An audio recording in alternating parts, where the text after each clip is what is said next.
Welcome back to Melodic Bible. I'm Rebecca, and today we will be reading from the powerful book of Exodus. Take a moment to breathe, reflect, and allow God's word to bring peace to your heart as we begin. The air is still, the heart becomes a quiet drum.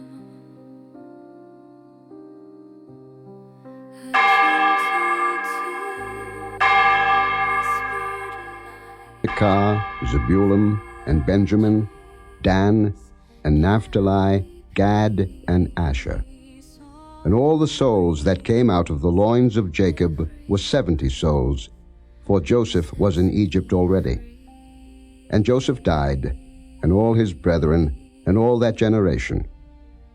And the children of Israel were fruitful, and increased abundantly, and multiplied, and waxed exceeding mighty, and the land was filled with them.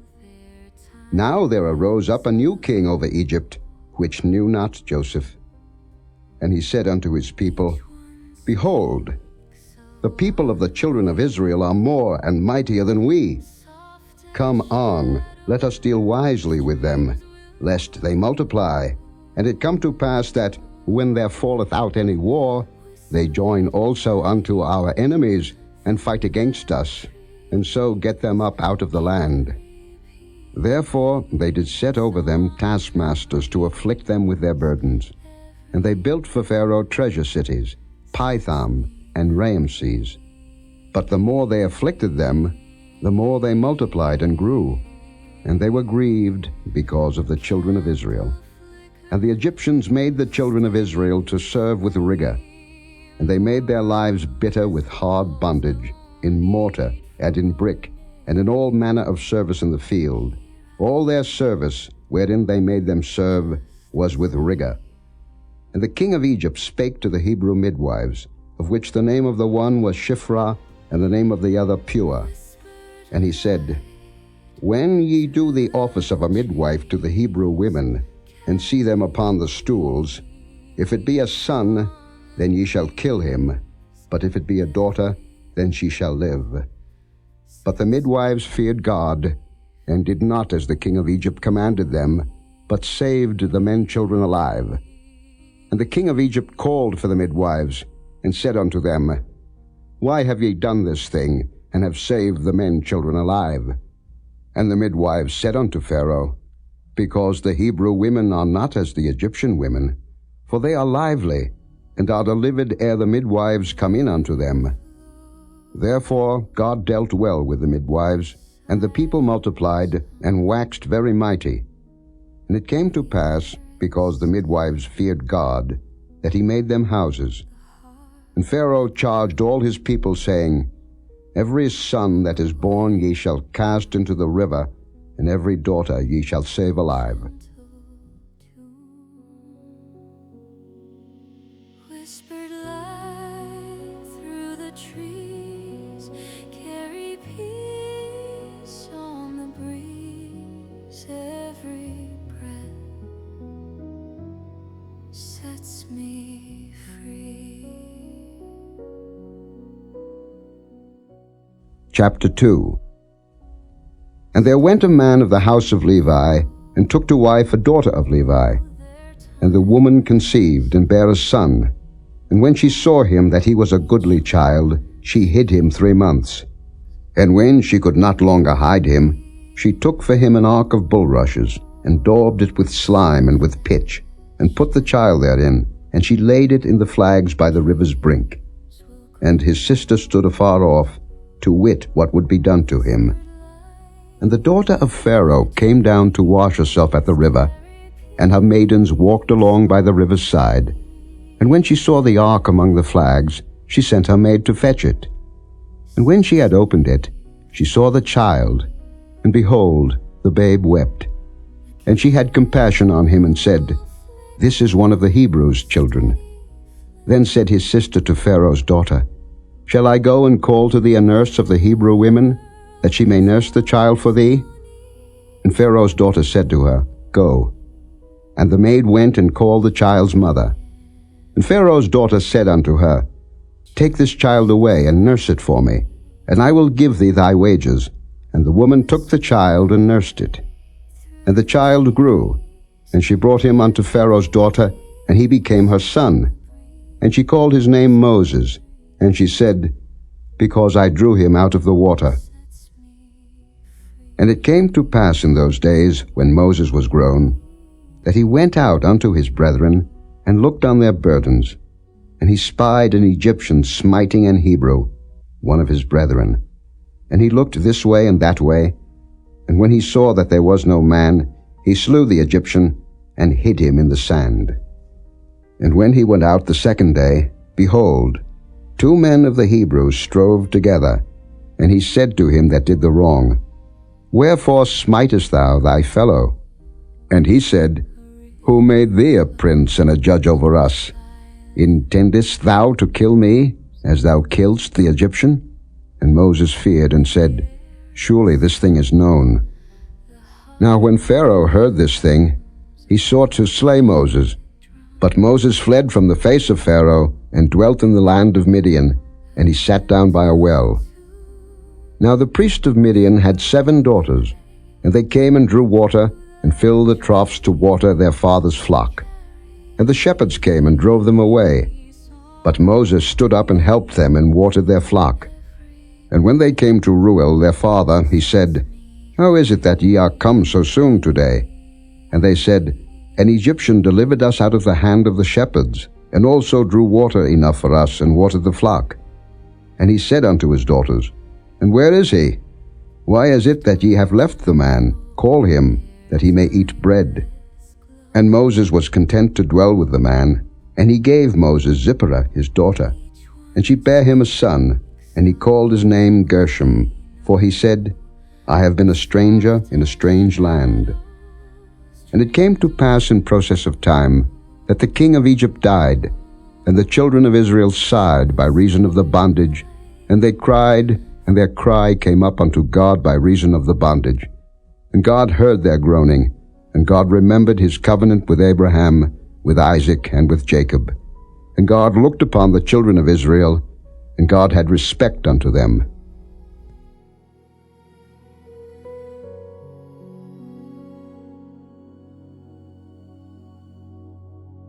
A river flows where silence hums. The air is still. The heart becomes a quiet drum. Chapter 3. Now Moses kept the flock of Jethro his father-in-law, the priest of Midian. And he led the flock to the backside of the desert, and came to the mountain of God, even to Horeb. And the angel of the Lord appeared unto him in a flame of fire out of the midst of a bush. And he looked, and behold, the bush burned with fire, and the bush was not consumed. And Moses said, I will now turn aside, and see this great sight, why the bush is not burnt. And when the Lord saw that he turned aside to see, God called unto him out of the midst of the bush, and said, Moses, Moses. And he said, Here am I. And he said, Draw not nigh hither. Put off thy shoes from off thy feet, for the place whereon thou standest is holy ground. Moreover he said, I am the God of thy father, the God of Abraham, the God of Isaac, and the God of Jacob. And Moses hid his face, for he was afraid to look upon God.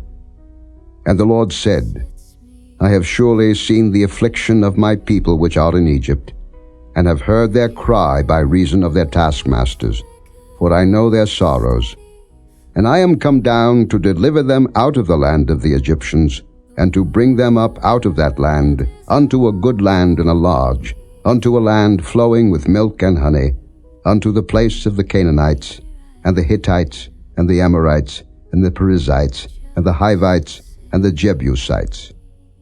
Now therefore, behold, the cry of the children of Israel is come unto me, and I have also seen the oppression wherewith the Egyptians oppress them.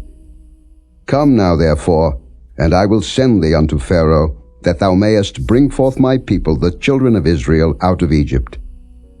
And Moses said unto God, Who am I, that I should go unto Pharaoh, and that I should bring forth the children of Israel out of Egypt? And he said, Certainly I will be with thee, and this shall be a token unto thee, that I have sent thee. When thou hast brought forth the people out of Egypt, ye shall serve God upon this mountain. And Moses said unto God, Behold, when I come unto the children of Israel, and shall say unto them, The God of your fathers hath sent me unto you, and they shall say to me, What is his name? What shall I say unto them? And God said unto Moses, I am that I am. And he said, Thus shalt thou say unto the children of Israel, I am hath sent me unto you. And God said moreover unto Moses, Thus shalt thou say unto the children of Israel, The Lord God of your fathers, the God of Abraham, the God of Isaac, and the God of Jacob, hath sent me unto you. This is my name forever, and this is my memorial unto all generations. Go and gather the elders of Israel together, and say unto them, The Lord God of your fathers, the God of Abraham, of Isaac, and of Jacob, appeared unto me, saying, I have surely visited you, and seen that which is done to you in Egypt. And I have said, I will bring you up out of the affliction of Egypt unto the land of the Canaanites, and the Hittites, and the Amorites, and the Perizzites, and the Hivites, and the Jebusites, unto a land flowing with milk and honey. And they shall hearken to thy voice, and thou shalt come, thou and the elders of Israel, unto the king of Egypt, and ye shall say unto him, The Lord God of the Hebrews hath met with us, and now let us go, we beseech thee, 3 days' journey into the wilderness, that we may sacrifice to the Lord our God. And I am sure that the king of Egypt will not let you go, no, not by a mighty hand. And I will stretch out my hand, and smite Egypt with all my wonders which I will do in the midst thereof, and after that he will let you go. And I will give this people favor in the sight of the Egyptians. And it shall come to pass that when ye go, ye shall not go empty. But every woman shall borrow of her neighbor, and of her that sojourneth in her house, jewels of silver, and jewels of gold, and raiment, and ye shall put them upon your sons and upon your daughters, and ye shall spoil the Egyptians. Through the trees, carry peace on the breeze. Every breath sets me free.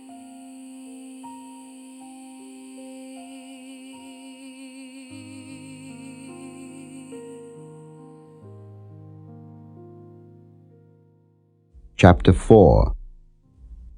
And Moses answered and said, But behold, they will not believe me, nor hearken unto my voice, for they will say, The Lord hath not appeared unto thee. And the Lord said unto him, What is that in thine hand? And he said, A rod. And he said, Cast it on the ground. And he cast it on the ground, and it became a serpent. And Moses fled from before it. And the Lord said unto Moses, Put forth thine hand, and take it by the tail.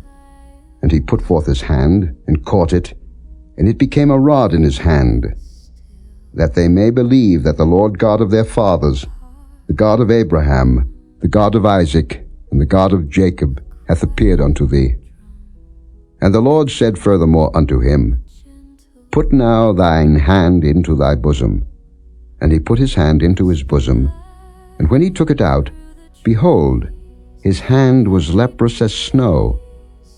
And he said, Put thine hand into thy bosom again. And he put his hand into his bosom again, and plucked it out of his bosom, and behold, it was turned again as his other flesh. And it shall come to pass, if they will not believe thee, neither hearken to the voice of the first sign, that they will believe the voice of the latter sign.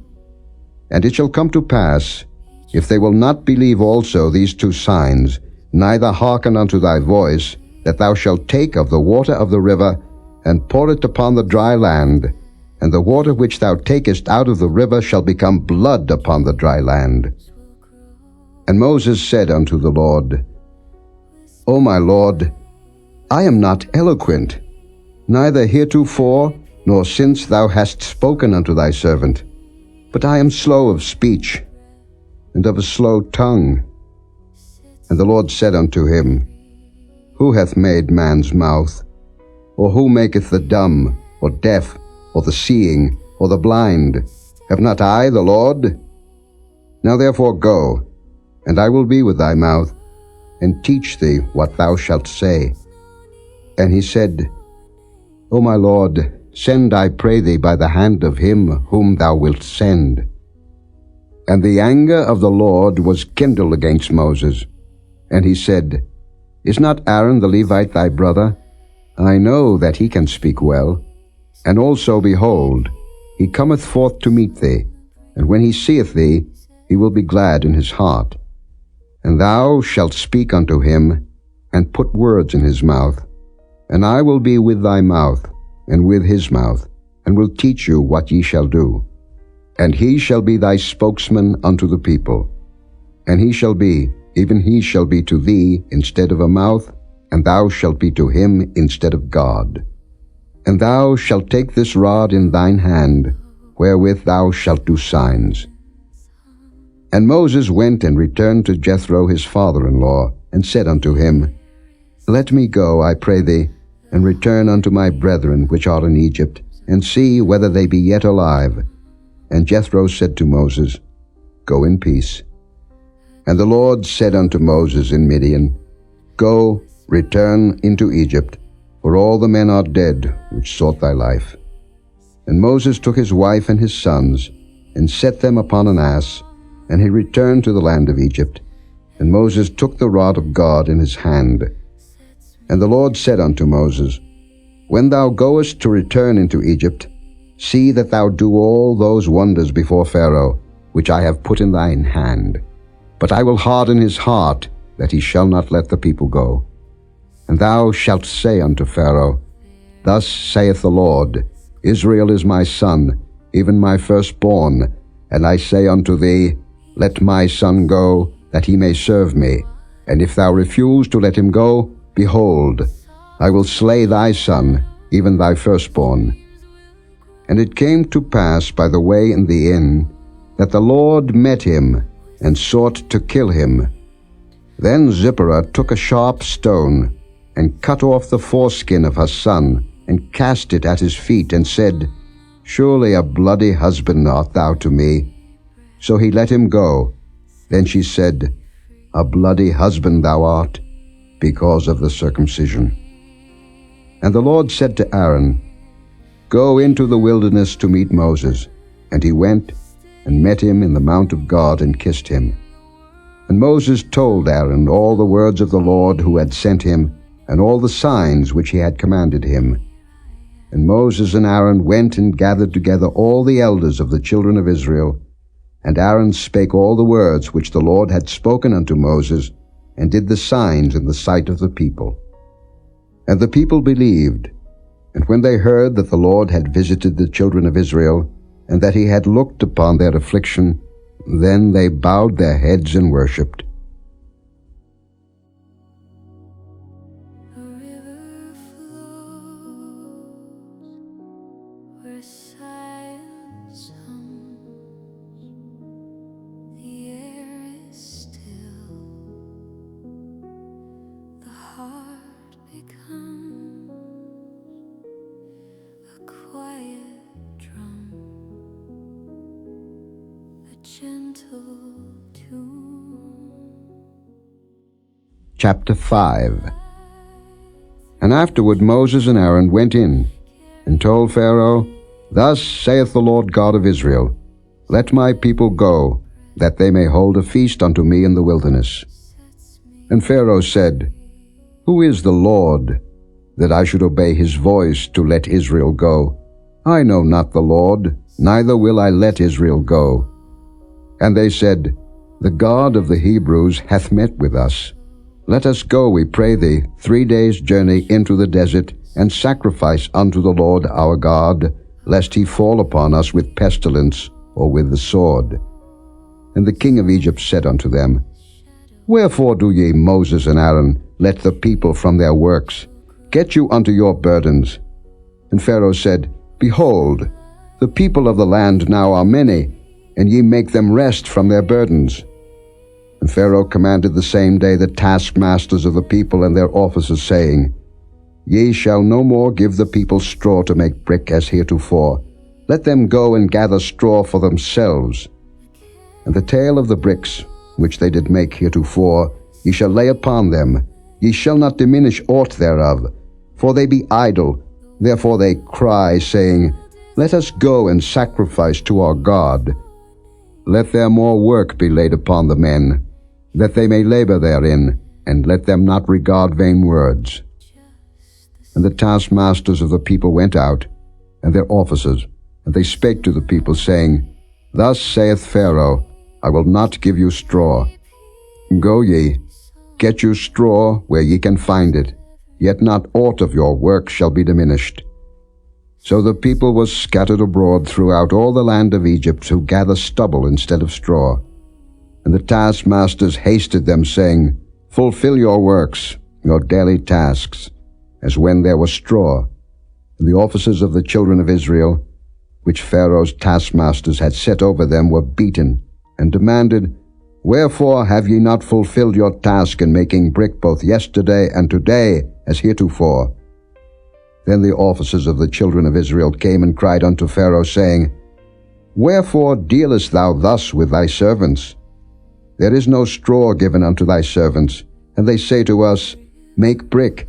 And behold, thy servants are beaten, but the fault is in thine own people. But he said, Ye are idle, ye are idle. Therefore ye say, Let us go and do sacrifice to the Lord. Go therefore now and work, for there shall no straw be given you, yet shall ye deliver the tale of bricks. And the officers of the children of Israel did see that they were in evil case, after it was said, Ye shall not minish aught from your bricks of your daily task. And they met Moses and Aaron, who stood in the way, as they came forth from Pharaoh. And they said unto them, The Lord look upon you and judge, because ye have made our savour to be abhorred in the eyes of Pharaoh, and in the eyes of his servants, to put a sword in their hand to slay us. And Moses returned unto the Lord, and said, Lord, wherefore hast thou so evil entreated this people? Why is it that thou hast sent me? For since I came to Pharaoh to speak in thy name, he hath done evil to this people, neither hast thou delivered thy people at all.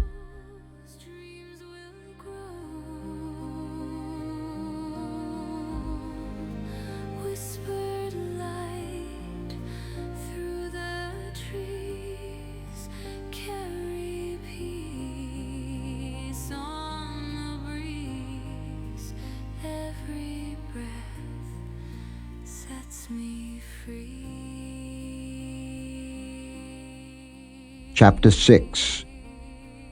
Then the Lord said unto Moses, Now shalt thou see what I will do to Pharaoh, for with a strong hand shall he let them go, and with a strong hand shall he drive them out of his land.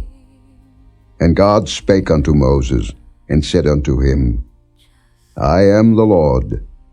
And I appeared unto Abraham, unto Isaac, and unto Jacob, by the name of God Almighty.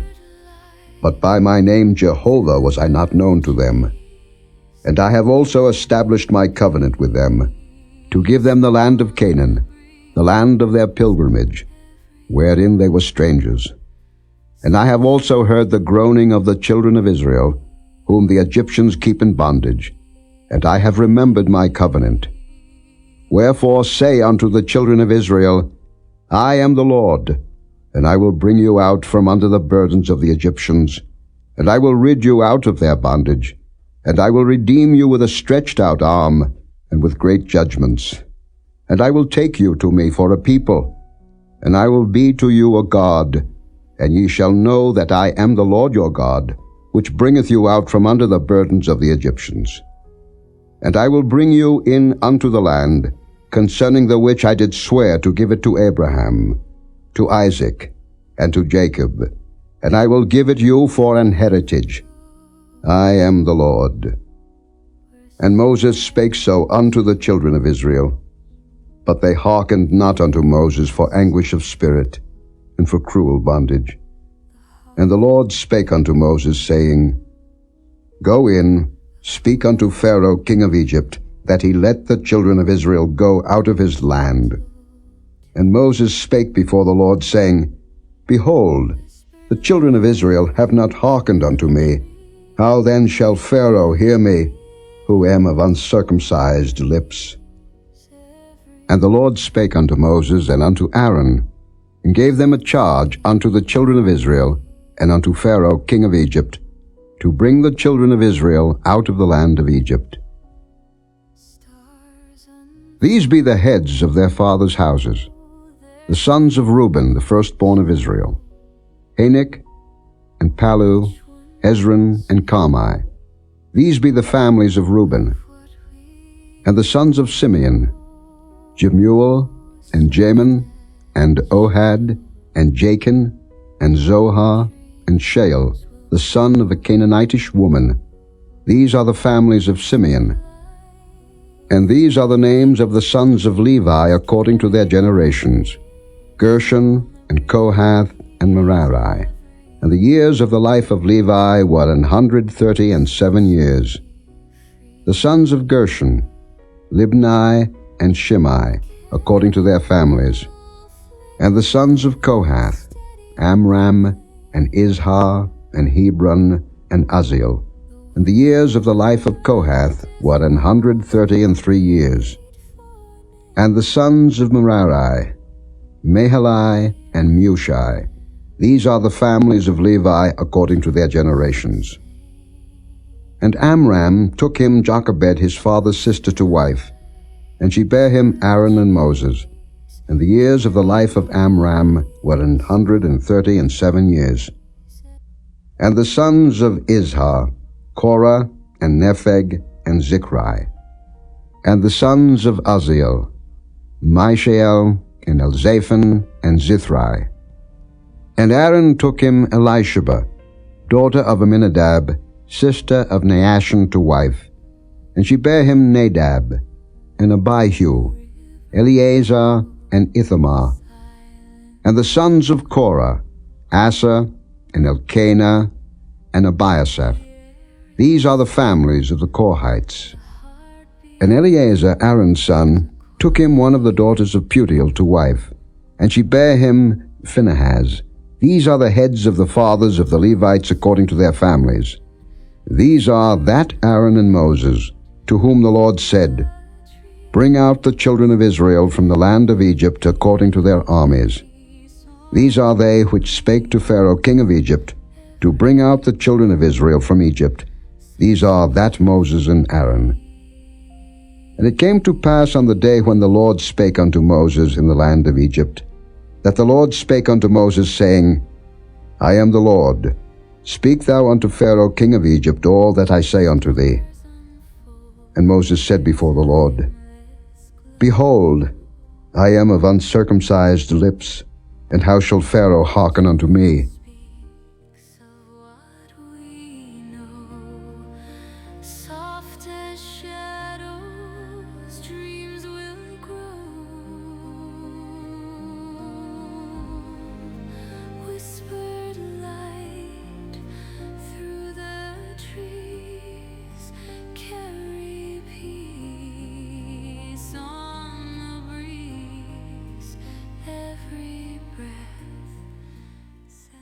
Chapter 7.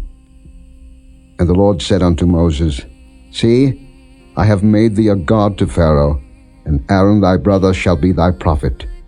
Thou shalt speak all that I command thee, and Aaron thy brother shall speak unto Pharaoh, that he send the children of Israel out of his land. And I will harden Pharaoh's heart, and multiply my signs and my wonders in the land of Egypt. But Pharaoh shall not hearken unto you, that I may lay my hand upon Egypt, and bring forth mine armies, and my people, the children of Israel, out of the land of Egypt by great judgments.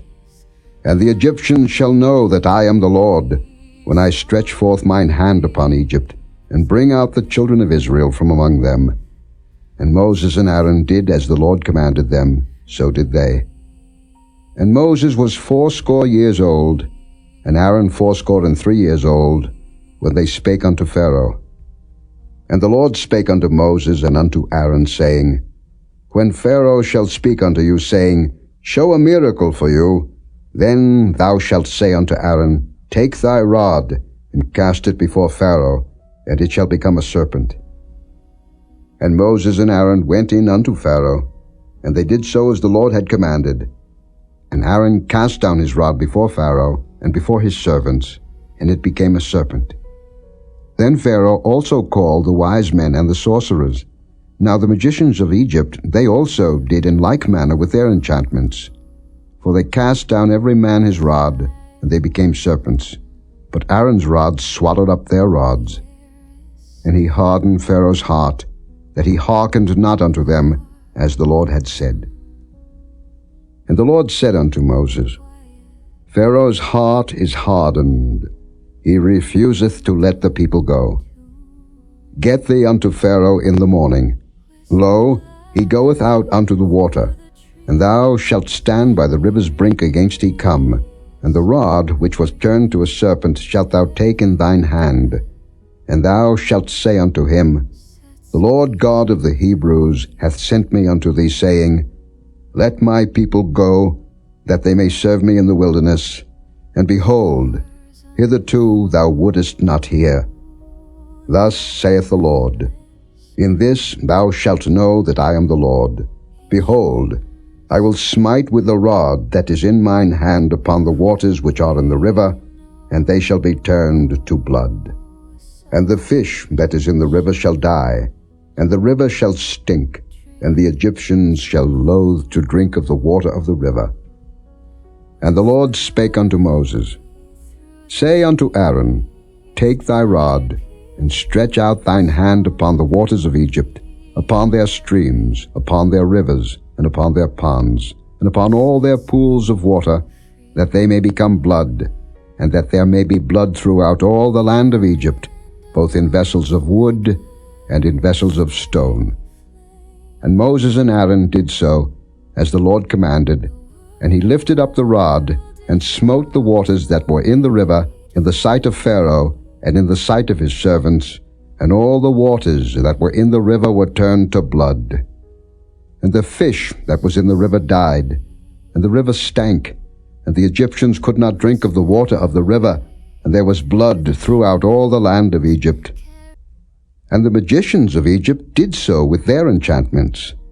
And Pharaoh's heart was hardened, neither did he hearken unto them, as the Lord had said. And Pharaoh turned and went into his house, neither did he set his heart to this also. And all the Egyptians digged round about the river for water to drink, for they could not drink of the water of the river. And 7 days were fulfilled, after that the Lord had smitten the river. The air is still, the heart becomes a quiet drum, a gentle tune, whispered light through the trees, carry peace on the breeze, every breath Chapter 8. sets me And the Lord spake unto Moses, Go unto Pharaoh, and say unto him, Thus saith the Lord, Let my people go, that they may serve me. And if thou refuse to let them go, behold, I will smite all thy borders with frogs. And the river shall bring forth frogs abundantly, which shall go up and come into thine house, and into thy bedchamber, and upon thy bed, and into the house of thy servants, and upon thy people, and into thine ovens, and into thy kneading troughs. And the frog shall come up both on thee, and upon thy people, and upon all thy servants. And the Lord spake unto Moses, Say unto Aaron, Stretch forth thine hand with thy rod over the streams, over the rivers, and over the ponds, and cause frogs to come up upon the land of Egypt. And Aaron stretched out his hand over the waters of Egypt, and the frogs came up and covered the land of Egypt. And the magicians did so with their enchantments, and brought up frogs upon the land of Egypt. Then Pharaoh called for Moses and Aaron, and said, Entreat the Lord, that he may take away the frogs from me, and from my people, and I will let the people go, that they may do sacrifice unto the Lord. And Moses said unto Pharaoh, Glory over me, when shall I entreat for thee and for thy servants and for thy people to destroy the frogs from thee and thy houses, that they may remain in the river only? And he said, Tomorrow. And he said, Be it according to thy word, that thou mayest know that there is none like unto the Lord our God. And the frogs shall depart from thee, and from thy houses, and from thy servants, and from thy people. They shall remain in the river only. And Moses and Aaron went out from Pharaoh, and Moses cried unto the Lord because of the frogs which he had brought against Pharaoh. And the Lord did according to the word of Moses, and the frogs died out of the houses, out of the villages, and out of the fields. And they gathered them together upon heaps, and the land stank. But when Pharaoh saw that there was respite, he hardened his heart, and hearkened not unto them, as the Lord had said. And the Lord said unto Moses, Say unto Aaron, Stretch out thy rod, and smite the dust of the land, that it may become lice throughout all the land of Egypt. And they did so, for Aaron stretched out his hand with his rod, and smote the dust of the earth, and it became lice in man and in beast. All the dust of the land became lice throughout all the land of Egypt. And the magicians did so with their enchantments to bring forth lice, but they could not, so there were lice upon man and upon beast. Then the magicians said unto Pharaoh, This is the finger of God. And Pharaoh's heart was hardened, and he hearkened not unto them, as the Lord had said.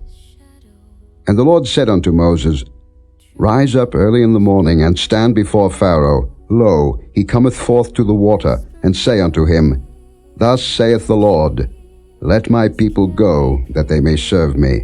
Else, if thou wilt not let my people go, behold, I will send swarms of flies upon thee, and upon thy servants, and upon thy people, and into thy houses, and the houses of the Egyptians shall be full of swarms of flies, and also the ground whereon they are.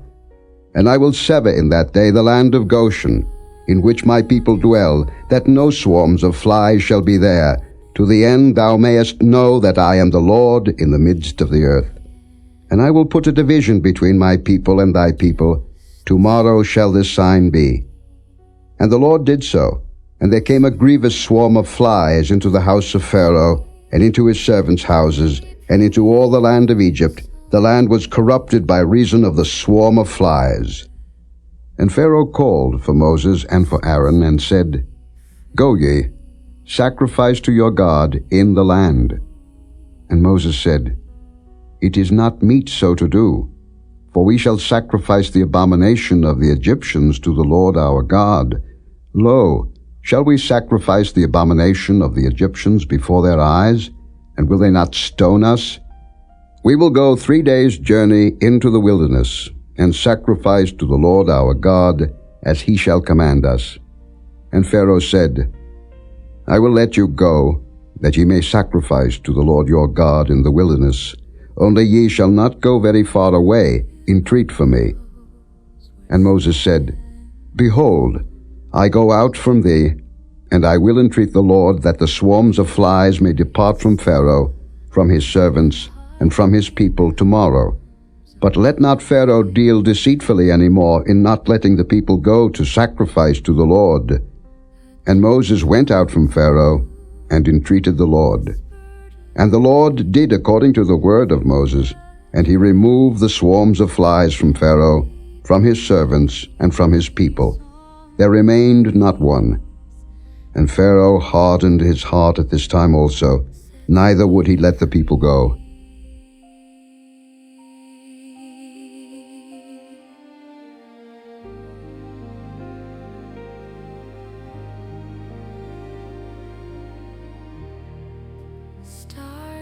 unfold their timeless glow.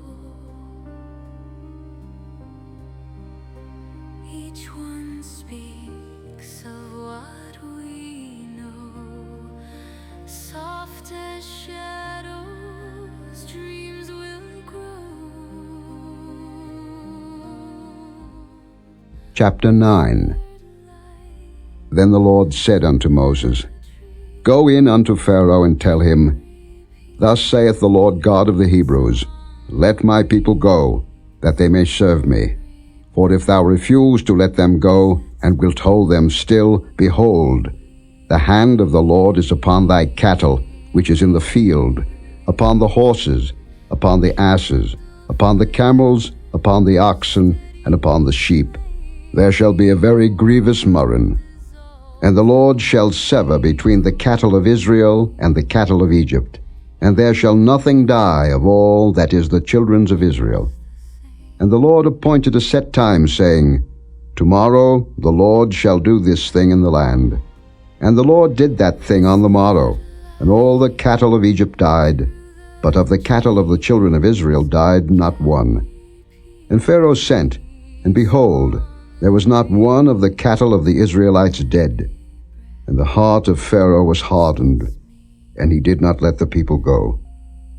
And the Lord said unto Moses and unto Aaron, Take to you handfuls of ashes of the furnace, and let Moses sprinkle it toward the heaven in the sight of Pharaoh. And it shall become small dust in all the land of Egypt, and shall be a boil breaking forth with blains upon man and upon beast, throughout all the land of Egypt. And they took ashes of the furnace, and stood before Pharaoh, and Moses sprinkled it up toward heaven, and it became a boil breaking forth with blains upon man and upon beast.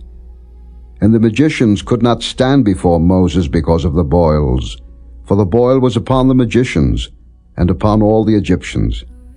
And the Lord hardened the heart of Pharaoh, and he hearkened not unto them, as the Lord had spoken unto Moses.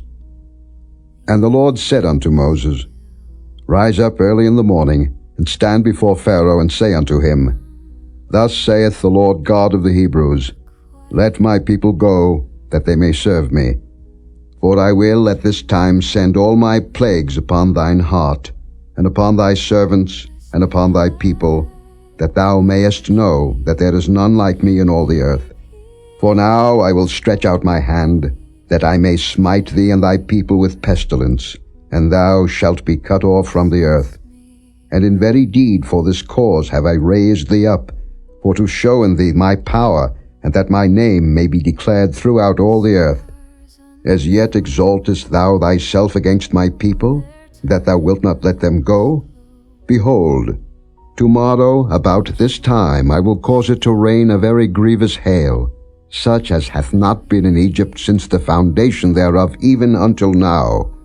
Send therefore now, and gather thy cattle, and all that thou hast in the field, for upon every man and beast which shall be found in the field, and shall not be brought home, the hail shall come down upon them, and they shall die.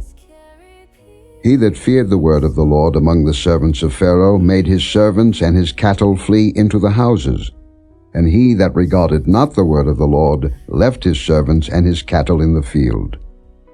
And the Lord said unto Moses, Stretch forth thine hand toward heaven, that there may be hail in all the land of Egypt, upon man and upon beast, and upon every herb of the field throughout the land of Egypt. And Moses stretched forth his rod toward heaven, and the Lord sent thunder and hail, and the fire ran along upon the ground, and the Lord rained hail upon the land of Egypt. So there was hail, and fire mingled with the hail, very grievous, such as there was none like it in all the land of Egypt since it became a nation.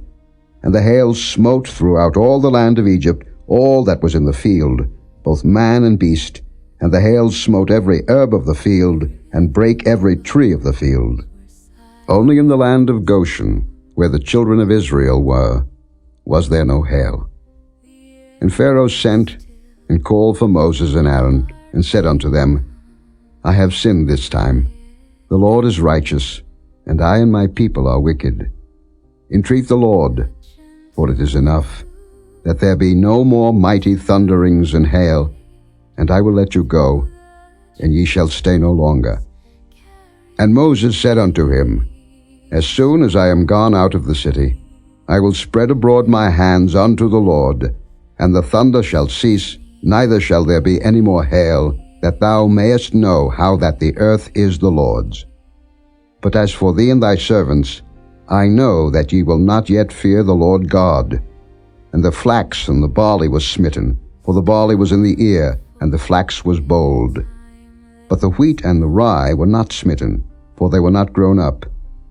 And Moses went out of the city from Pharaoh, and spread abroad his hands unto the Lord, and the thunders and hail ceased, and the rain was not poured upon the earth.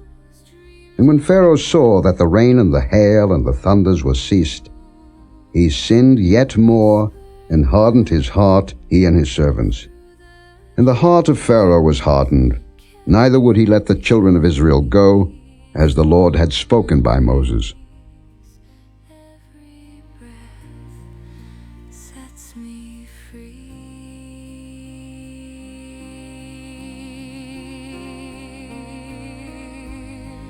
A candle flickers, steady flame. The world dissolves, no need for a name.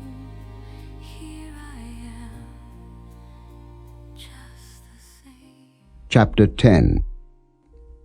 And the Lord said unto Moses, Go in unto Pharaoh, for I have hardened his heart, and the heart of his servants, that I might show these my signs before him, and that thou mayest tell in the ears of thy son, and of thy son's son, what things I have wrought in Egypt, and my signs which I have done among them, that ye may know how that I am the Lord.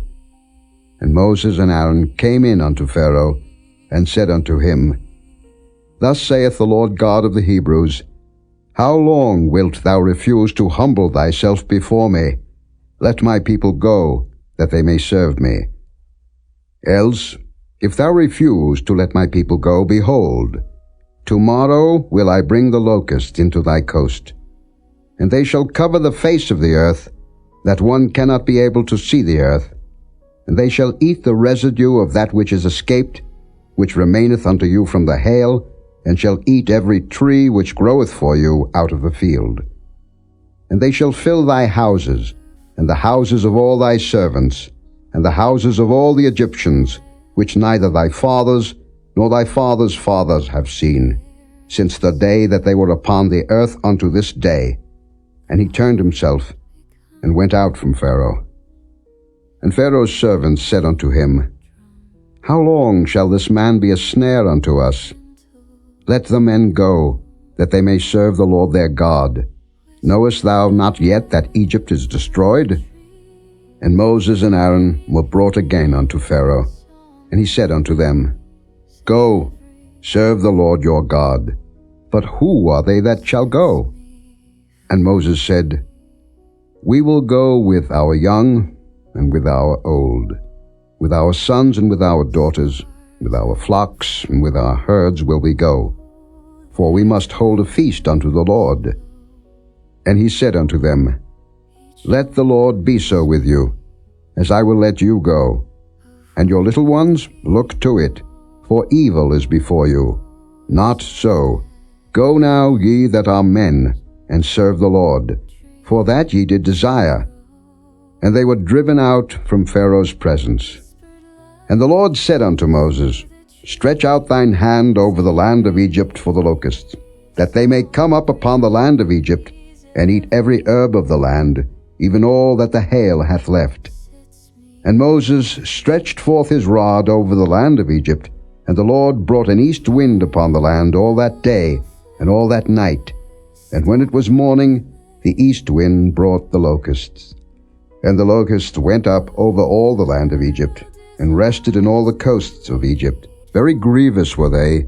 Before them there were no such locusts as they, neither after them shall be such. For they covered the face of the whole earth, so that the land was darkened. And they did eat every herb of the land, and all the fruit of the trees which the hail had left. And there remained not any green thing in the trees, or in the herbs of the field through all the land of Egypt.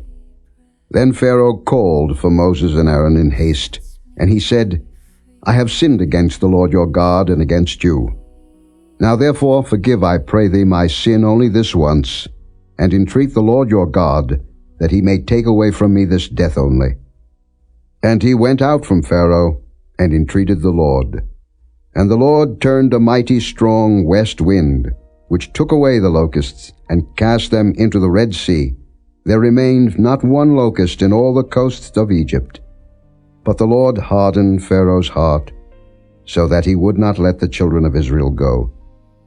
And the Lord said unto Moses, Stretch out thine hand toward heaven, that there may be darkness over the land of Egypt, even darkness which may be felt. And Moses stretched forth his hand toward heaven, and there was a thick darkness in all the land of Egypt 3 days. They saw not one another, neither rose any from his place for 3 days, but all the children of Israel had light in their dwellings.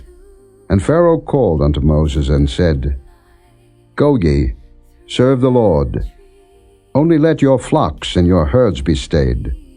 Let your little ones also go with you.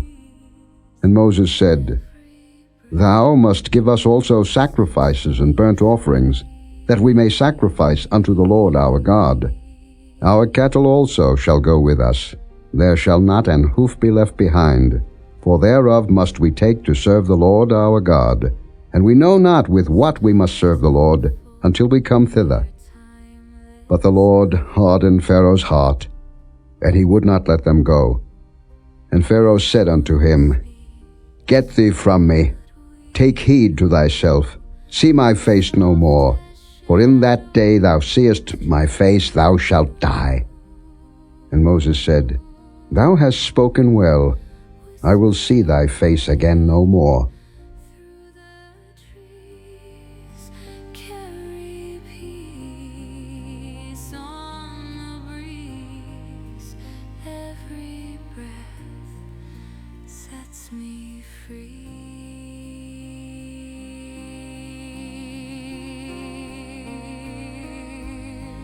The candle flickers, steady flame. The world dissolves, no need for a name. Here I am, just the same. Chapter 11. And the Lord said unto Moses, Yet will I bring one plague more upon Pharaoh, and upon Egypt. Afterwards he will let you go hence.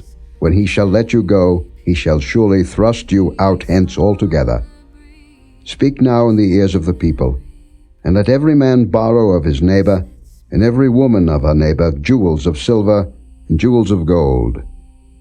And the Lord gave the people favor in the sight of the Egyptians. Moreover, the man Moses was very great in the land of Egypt, in the sight of Pharaoh's servants, and in the sight of the people. And Moses said, Thus saith the Lord, About midnight will I go out into the midst of Egypt, and all the firstborn in the land of Egypt shall die, from the firstborn of Pharaoh that sitteth upon his throne, even unto the firstborn of the maidservant that is behind the mill, and all the firstborn of beasts. And there shall be a great cry throughout all the land of Egypt, such as there was none like it, nor shall be like it any more. But against any of the children of Israel shall not a dog move his tongue against man or beast, that ye may know how that the Lord doth put a difference between the Egyptians and Israel. And all these thy servants shall come down unto me, and bow down themselves unto me, saying, Get thee out, and all the people that follow thee, and after that I will go out. And he went out from Pharaoh in a great anger. And the Lord said unto Moses, Pharaoh shall not hearken unto you, that my wonders may be multiplied in the land of Egypt. And Moses and Aaron did all these wonders before Pharaoh, and the Lord hardened Pharaoh's heart, so that he would not let the children of Israel go out of his land. Stars unfold their timeless glow. Each one speaks of what we know. soft as shadows, dreams will grow. Whispered light through the trees, carry peace on the breeze. Chapter 12. And the Lord spake unto Moses and Aaron in the land of Egypt, saying, This month shall be unto you the beginning of months. It shall be the first month of the year to you. Speak ye unto all the congregation of Israel, saying, In the 10th day of this month they shall take to them every man a lamb, according to the house of their fathers, a lamb for an house. And if the household be too little for the lamb, let him and his neighbor next unto his house take it according to the number of the souls. Every man according to his eating shall make your count for the lamb. Your lamb shall be without blemish, a male of the first year. Ye shall take it out from the sheep or from the goats. And ye shall keep it up until the 14th day of the same month, and the whole assembly of the congregation of Israel shall kill it in the evening. And they shall take of the blood, and strike it on the 2 side posts and on the upper door post of the houses wherein they shall eat it. And they shall eat the flesh in that night, roast with fire, and unleavened bread, and with bitter herbs they shall eat it. Eat not of it raw, nor sodden it all with water, but roast with fire, his head with his legs, and with the purtenance thereof. And ye shall let nothing of it remain until the morning, and that which remaineth of it until the morning ye shall burn with fire. And thus shall ye eat it, with your loins girded, your shoes on your feet, and your staff in your hand, and ye shall eat it in haste. It is the Lord's Passover. For I will pass through the land of Egypt this night, and will smite all the firstborn in the land of Egypt, both man and beast, and against all the gods of Egypt I will execute judgment. I am the Lord. And the blood shall be to you for a token upon the houses where ye are. And when I see the blood, I will pass over you, and the plague shall not be upon you to destroy you when I smite the land of Egypt. And this day shall be unto you for a memorial, and ye shall keep it a feast to the Lord throughout your generations. Ye shall keep it a feast by an ordinance forever. 7 days shall ye eat unleavened bread. Even the first day ye shall put away leaven out of your houses. For whosoever eateth leavened bread from the first day until the 7th day, that soul shall be cut off from Israel. And in the first day there shall be an holy convocation. And in the 7th day there shall be an holy convocation to you. No manner of work shall be done in them, save that which every man must eat, that only may be done of you. And ye shall observe the feast of unleavened bread. For in this selfsame day have I brought your armies out of the land of Egypt. Therefore shall ye observe this day in your generations by an ordinance forever. In the 1st month, on the 14th day of the month at even, ye shall eat unleavened bread, until the 21st day of the month at even. 7 days shall there be no leaven found in your houses. For whosoever eateth that which is leavened, even that soul shall be cut off from the congregation of Israel, whether he be a stranger or born in the land. Ye shall eat nothing leavened. In all your habitations shall ye eat unleavened bread. Then Moses called for all the elders of Israel, and said unto them, Draw out and take you a lamb according to your families, and kill the Passover. And ye shall take a bunch of hyssop, and dip it in the blood that is in the basin, and strike the lintel and the 2 side posts with the blood that is in the basin, and none of you shall go out at the door of his house until the morning. For the Lord will pass through to smite the Egyptians. And when he seeth the blood upon the lintel, and on the 2 side posts, the Lord will pass over the door, and will not suffer the destroyer to come in unto your houses to smite you. And ye shall observe this thing for an ordinance to thee and to thy sons forever. And it shall come to pass, when ye be come to the land which the Lord will give you, according as he hath promised, that ye shall keep this service. And it shall come to pass, when your children shall say unto you, What mean ye by this service? That ye shall say, It is the sacrifice of the Lord's Passover, who passed over the houses of the children of Israel in Egypt, when he smote the Egyptians, and delivered our houses. and the people bowed the head and worshipped. And the children of Israel went away, and did as the Lord had commanded Moses and Aaron, so did they. And it came to pass that at midnight the Lord smote all the firstborn in the land of Egypt, from the firstborn of Pharaoh that sat on his throne, unto the firstborn of the captive that was in the dungeon, and all the firstborn of cattle. And Pharaoh rose up in the night, he and all his servants and all the Egyptians. And there was a great cry in Egypt, for there was not a house where there was not one dead. And he called for Moses and Aaron by night, and said, Rise up, and get you forth from among my people, both ye and the children of Israel, and go, serve the Lord, as ye have said. Also take your flocks and your herds, as ye have said, and be gone, and bless me also. And the Egyptians were urgent upon the people, that they might send them out of the land in haste, for they said, We be all dead men. And the people took their dough before it was leavened, their kneading troughs being bound up in their clothes upon their shoulders. And the children of Israel did according to the word of Moses. And they borrowed of the Egyptians jewels of silver, and jewels of gold, and raiment. And the Lord gave the people favor in the sight of the Egyptians, so that they lent unto them such things as they required. And they spoiled the Egyptians. And the children of Israel journeyed from Ramesses to Succoth, about 600,000 on foot that were men, beside children. And a mixed multitude went up also with them, and flocks and herds, even very much cattle. And they baked unleavened cakes of the dough which they brought forth out of Egypt, for it was not leavened, because they were thrust out of Egypt, and could not tarry, neither had they prepared for themselves any victual. Now the sojourning of the children of Israel who dwelt in Egypt was 430 years. And it came to pass at the end of the 430 years, even the selfsame day it came to pass, that all the hosts of the Lord went out from the land of Egypt. It is a night to be much observed unto the Lord for bringing them out from the land of Egypt. This is that night of the Lord to be observed of all the children of Israel in their generations. And the Lord said unto Moses and Aaron, This is the ordinance of the Passover. There shall no stranger eat thereof, but every man's servant that is bought for money, when thou hast circumcised him, then shall he eat thereof. A foreigner and an hired servant shall not eat thereof. In one house shall it be eaten.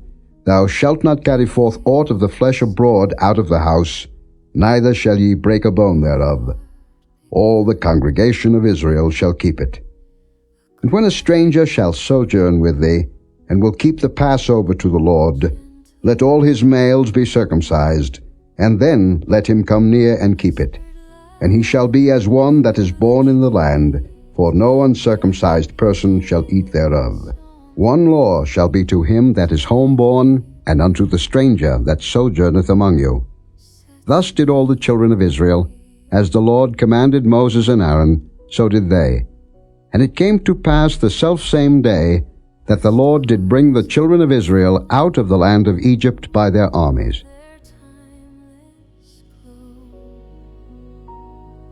Each one speaks of what we know, soft as shadows, dreams will grow, whispered light through the trees, carry peace on the breeze. Chapter 13. And the Lord spake unto Moses, saying, Sanctify unto me all the firstborn, whatsoever openeth the womb among the children of Israel, both of man and of beast, it is mine. And Moses said unto the people, Remember this day, in which ye came out from Egypt, out of the house of bondage. For by strength of hand the Lord brought you out from this place. There shall no leavened bread be eaten. This day came ye out in the month Abib. And it shall be, when the Lord shall bring thee into the land of the Canaanites, and the Hittites, and the Amorites, and the Hivites, and the Jebusites, which he sware unto thy fathers to give thee, a land flowing with milk and honey, that thou shalt keep this service in this month. 7 days thou shalt eat unleavened bread, and in the 7th day shall be a feast to the Lord. Unleavened bread shall be eaten 7 days, and there shall no leavened bread be seen with thee, neither shall there be leaven seen with thee in all thy quarters. And thou shalt show thy son in that day, saying, This is done because of that which the Lord did unto me when I came forth out of Egypt. And it shall be for a sign unto thee upon thine hand, and for a memorial between thine eyes, that the Lord's law may be in thy mouth, for with a strong hand hath the Lord brought thee out of Egypt. Thou shalt therefore keep this ordinance in his season from year to year. And it shall be when the Lord shall bring thee into the land of the Canaanites, as he sware unto thee and to thy fathers, and shall give it thee, that thou shalt set apart unto the Lord all that openeth the matrix, and every firstling that cometh of a beast which thou hast, the males shall be the Lord's. And every firstling of an ass thou shalt redeem with a lamb, and if thou wilt not redeem it, then thou shalt break his neck, and all the firstborn of man among thy children shalt thou redeem. And it shall be when thy son asketh thee in time to come, saying, What is this? That thou shalt say unto him, By strength of hand the Lord brought us out from Egypt, from the house of bondage. And it came to pass, when Pharaoh would hardly let us go, that the Lord slew all the firstborn in the land of Egypt, both the firstborn of man and the firstborn of beast. Therefore I sacrifice to the Lord all that openeth the matrix, being males. But all the firstborn of my children I redeem. And it shall be for a token upon thine hand, and for frontlets between thine eyes. For by strength of hand the Lord brought us forth out of Egypt. And it came to pass, when Pharaoh had let the people go, that God led them not through the way of the land of the Philistines, although that was near. For God said, Lest peradventure the people repent when they see war, and they return to Egypt. But God led the people about through the way of the wilderness of the Red Sea, and the children of Israel went up harnessed out of the land of Egypt. And Moses took the bones of Joseph with him, for he had straitly sworn the children of Israel, saying, God will surely visit you, and ye shall carry up my bones away hence with you. And they took their journey from Succoth, and encamped in Etham in the edge of the wilderness. And the Lord went before them by day in a pillar of a cloud, to lead them the way, and by night in a pillar of fire, to give them light, to go by day and night.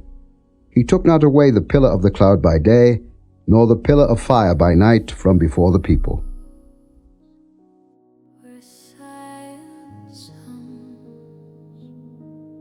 the air is still, the heart becomes a quiet drum, a gentle tune, whispered light through the trees, carry peace on the breeze. Chapter 14. And the Lord spake unto Moses, saying, Speak unto the children of Israel, that they turn and encamp before Pihahiroth, between Migdol and the sea, over against Baal-zephon. Before it shall ye encamp by the sea. For Pharaoh will say of the children of Israel, They are entangled in the land, the wilderness hath shut them in. And I will harden Pharaoh's heart, that he shall follow after them. And I will be honored upon Pharaoh, and upon all his host, that the Egyptians may know that I am the Lord. And they did so. And it was told the king of Egypt that the people fled, and the heart of Pharaoh and of his servants was turned against the people, and they said, Why have we done this, that we have let Israel go from serving us? And he made ready his chariot, and took his people with him. And he took 600 chosen chariots, and all the chariots of Egypt, and captains over every one of them. And the Lord hardened the heart of Pharaoh king of Egypt, and he pursued after the children of Israel. And the children of Israel went out with an high hand. But the Egyptians pursued after them, all the horses and chariots of Pharaoh, and his horsemen, and his army, and overtook them, encamping by the sea, beside Pihahiroth, before Baal-zephon. And when Pharaoh drew nigh, the children of Israel lifted up their eyes, and behold, the Egyptians marched after them, and they were sore afraid. And the children of Israel cried out unto the Lord. And they said unto Moses, Because there were no graves in Egypt, hast thou taken us away to die in the wilderness? Wherefore hast thou dealt thus with us, to carry us forth out of Egypt? Is not this the word that we did tell thee in Egypt, saying, Let us alone, that we may serve the Egyptians? For it had been better for us to serve the Egyptians, than that we should die in the wilderness. And Moses said unto the people, Fear ye not, stand still, and see the salvation of the Lord, which he will show to you today. For the Egyptians whom ye have seen today, ye shall see them again no more forever. The Lord shall fight for you, and ye shall hold your peace. And the Lord said unto Moses, Wherefore criest thou unto me? Speak unto the children of Israel, that they go forward. But lift thou up thy rod, and stretch out thine hand over the sea, and divide it. And the children of Israel shall go on dry ground through the midst of the sea. And I, behold, I will harden the hearts of the Egyptians, and they shall follow them. And I will get me honor upon Pharaoh, and upon all his host, upon his chariots, and upon his horsemen. And the Egyptians shall know that I am the Lord, when I have gotten me honor upon Pharaoh, upon his chariots, and upon his horsemen.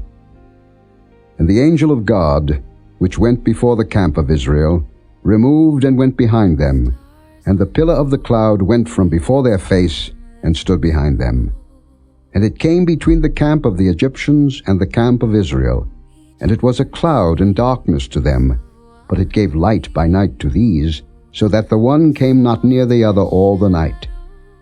And Moses stretched out his hand over the sea, and the Lord caused the sea to go back by a strong east wind all that night, and made the sea dry land, and the waters were divided. And the children of Israel went into the midst of the sea upon the dry ground, and the waters were a wall unto them on their right hand and on their left.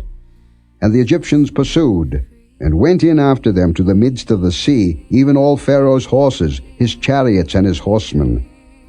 And it came to pass that in the morning watch the Lord looked unto the host of the Egyptians through the pillar of fire and of the cloud, and troubled the host of the Egyptians, and took off their chariot wheels, that they drave them heavily, so that the Egyptians said, Let us flee from the face of Israel, for the Lord fighteth for them against the Egyptians. And the Lord said unto Moses, Stretch out thine hand over the sea, that the waters may come again upon the Egyptians, upon their chariots, and upon their horsemen. And Moses stretched forth his hand over the sea, and the sea returned to his strength when the morning appeared, and the Egyptians fled against it, and the Lord overthrew the Egyptians in the midst of the sea. And the waters returned, and covered the chariots, and the horsemen, and all the host of Pharaoh that came into the sea after them. There remained not so much as one of them.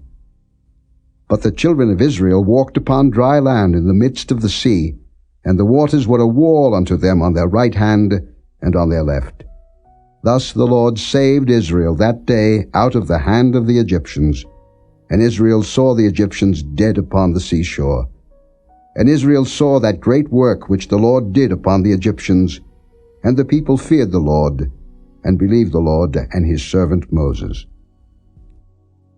A river flows where silence hums. The air is still. The heart becomes a quiet drum, a gentle tune, whispered light through the trees, carry peace on the breeze. Chapter 15. Then sang Moses and the children of Israel this song unto the Lord, and spake, saying, I will sing unto the Lord, for he hath triumphed gloriously. The horse and his rider hath he thrown into the sea. The Lord is my strength and song, and he is become my salvation. He is my God, and I will prepare him an habitation, my father's God, and I will exalt him. The Lord is a man of war, the Lord is his name. Pharaoh's chariots and his host hath he cast into the sea. His chosen captains also are drowned in the Red Sea. The depths have covered them, they sank into the bottom as a stone. Thy right hand, O Lord, is become glorious in power. Thy right hand, O Lord, hath dashed in pieces the enemy. And in the greatness of thine excellency thou hast overthrown them that rose up against thee. Thou sentest forth thy wrath, which consumed them as stubble. And with the blast of thy nostrils the waters were gathered together. The floods stood upright as an heap, and the depths were congealed in the heart of the sea. The enemy said, I will pursue, I will overtake, I will divide the spoil, my lust shall be satisfied upon them. I will draw my sword, my hand shall destroy them. Thou didst blow with thy wind, the sea covered them, they sank as lead in the mighty waters. Who is like unto thee, O Lord, among the gods? Who is like thee, glorious in holiness, fearful in praises, doing wonders? Thou stretchedst out thy right hand, the earth swallowed them. Thou in thy mercy hast led forth the people which thou hast redeemed. Thou hast guided them in thy strength unto thy holy habitation. The people shall hear and be afraid. Sorrow shall take hold on the inhabitants of Palestina. Then the dukes of Edom shall be amazed. The mighty men of Moab, trembling, shall take hold upon them. All the inhabitants of Canaan shall melt away. Fear and dread shall fall upon them. By the greatness of thine arm they shall be as still as a stone, till thy people pass over, O Lord, till the people pass over, which thou hast purchased. Thou shalt bring them in, and plant them in the mountain of thine inheritance, in the place, O Lord, which thou hast made for thee to dwell in the sanctuary, O Lord, which thy hands have established. The Lord shall reign for ever and ever. For the horse of Pharaoh went in with his chariots, and with his horsemen into the sea, and the Lord brought again the waters of the sea upon them. But the children of Israel went on dry land in the midst of the sea. And Miriam the prophetess, the sister of Aaron, took a timbrel in her hand, and all the women went out after her with timbrels and with dances.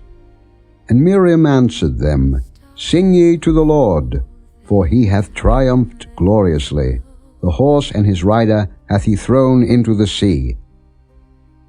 So Moses brought Israel from the Red Sea, and they went out into the wilderness of Shur, and they went 3 days in the wilderness and found no water. And when they came to Marah, they could not drink of the waters of Marah, for they were bitter. Therefore the name of it was called Marah. And the people murmured against Moses, saying, What shall we drink? And he cried unto the Lord. And the Lord showed him a tree, which when he had cast into the waters were made sweet. There he made for them a statute and an ordinance, and there he proved them, and said, If thou wilt diligently hearken to the voice of the Lord thy God, and wilt do that which is right in his sight, and wilt give ear to his commandments, and keep all his statutes, I will put none of these diseases upon thee, which I have brought upon the Egyptians. For I am the Lord that healeth thee. And they came to Elim, where were 12 wells of water, and 70 palm trees, and they encamped there by the waters. The heart becomes a quiet drum, a gentle tune, whispered light through the trees, carry peace on the breeze.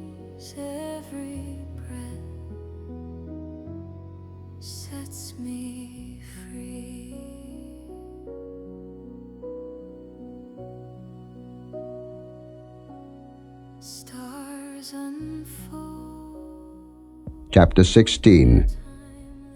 And they took their journey from Elim, and all the congregation of the children of Israel came into the wilderness of Sin, which is between Elim and Sinai, on the 15th day of the 2nd month after their departing out of the land of Egypt.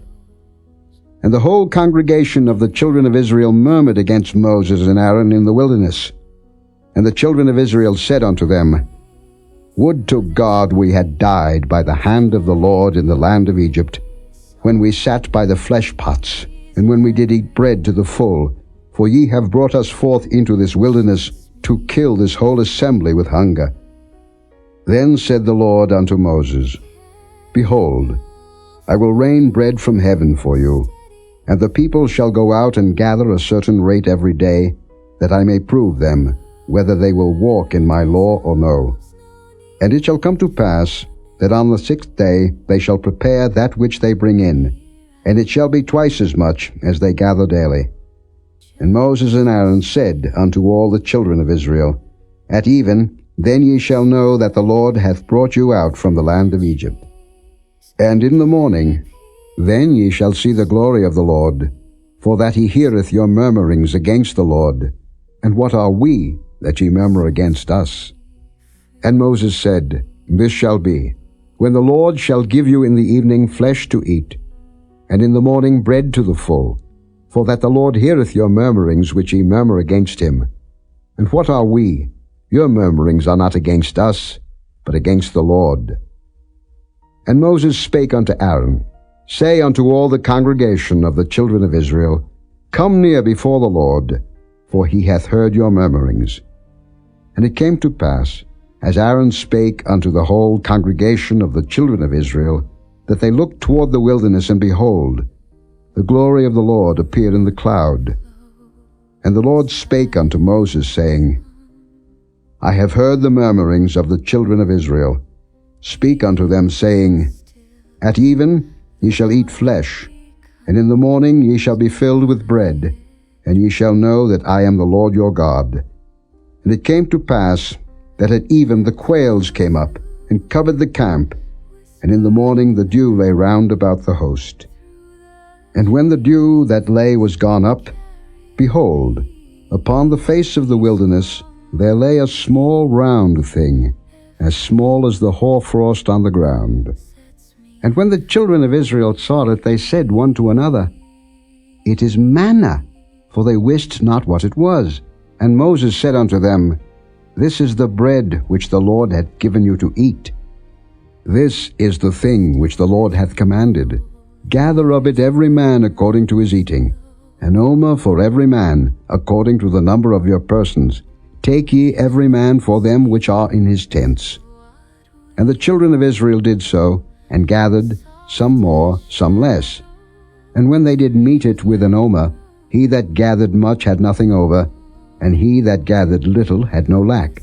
They gathered every man according to his eating. And Moses said, Let no man leave of it till the morning. Notwithstanding, they hearkened not unto Moses, but some of them left of it until the morning, and it bred worms and stank. And Moses was wroth with them. And they gathered it every morning, every man according to his eating, and when the sun waxed hot, it melted. And it came to pass that on the 6th day they gathered twice as much bread, 2 omers for one man, and all the rulers of the congregation came and told Moses. And he said unto them, This is that which the Lord hath said, Tomorrow is the rest of the holy Sabbath unto the Lord. Bake that which ye will bake today, and seethe that ye will seethe, and that which remaineth over lay up for you to be kept until the morning. And they laid it up till the morning, as Moses bade, and it did not stink, neither was there any worm therein. And Moses said, Eat that today, for today is a Sabbath unto the Lord. Today ye shall not find it in the field. 6 days ye shall gather it, but on the 7th day, which is the Sabbath, in it there shall be none. And it came to pass that there went out some of the people on the 7th day for to gather, and they found none. And the Lord said unto Moses, How long refuse ye to keep my commandments and my laws? See, for that the Lord hath given you the Sabbath. Therefore he giveth you on the 6th day the bread of 2 days. Abide ye every man in his place, let no man go out of his place on the 7th day. So the people rested on the 7th day. And the house of Israel called the name thereof Manna, and it was like coriander seed, white, and the taste of it was like wafers made with honey. And Moses said, This is the thing which the Lord commandeth. Fill an omer of it to be kept for your generations, that they may see the bread wherewith I have fed you in the wilderness, when I brought you forth from the land of Egypt. And Moses said unto Aaron, Take a pot, and put an omer full of manna therein, and lay it up before the Lord to be kept for your generations. As the Lord commanded Moses, so Aaron laid it up before the testimony to be kept. And the children of Israel did eat manna 40 years, until they came to a land inhabited. They did eat manna until they came unto the borders of the land of Canaan. Now an omer is the 10th part of an ephah. Each one speaks of what we know, soft as shadows, dreams will grow, whispered light through the trees, carry peace on the breeze, every breath sets me free. Chapter 17.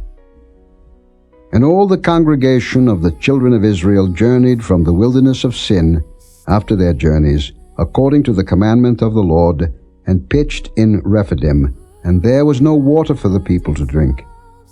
Wherefore the people did chide with Moses, and said, Give us water, that we may drink. And Moses said unto them, Why chide ye with me? Wherefore do ye tempt the Lord?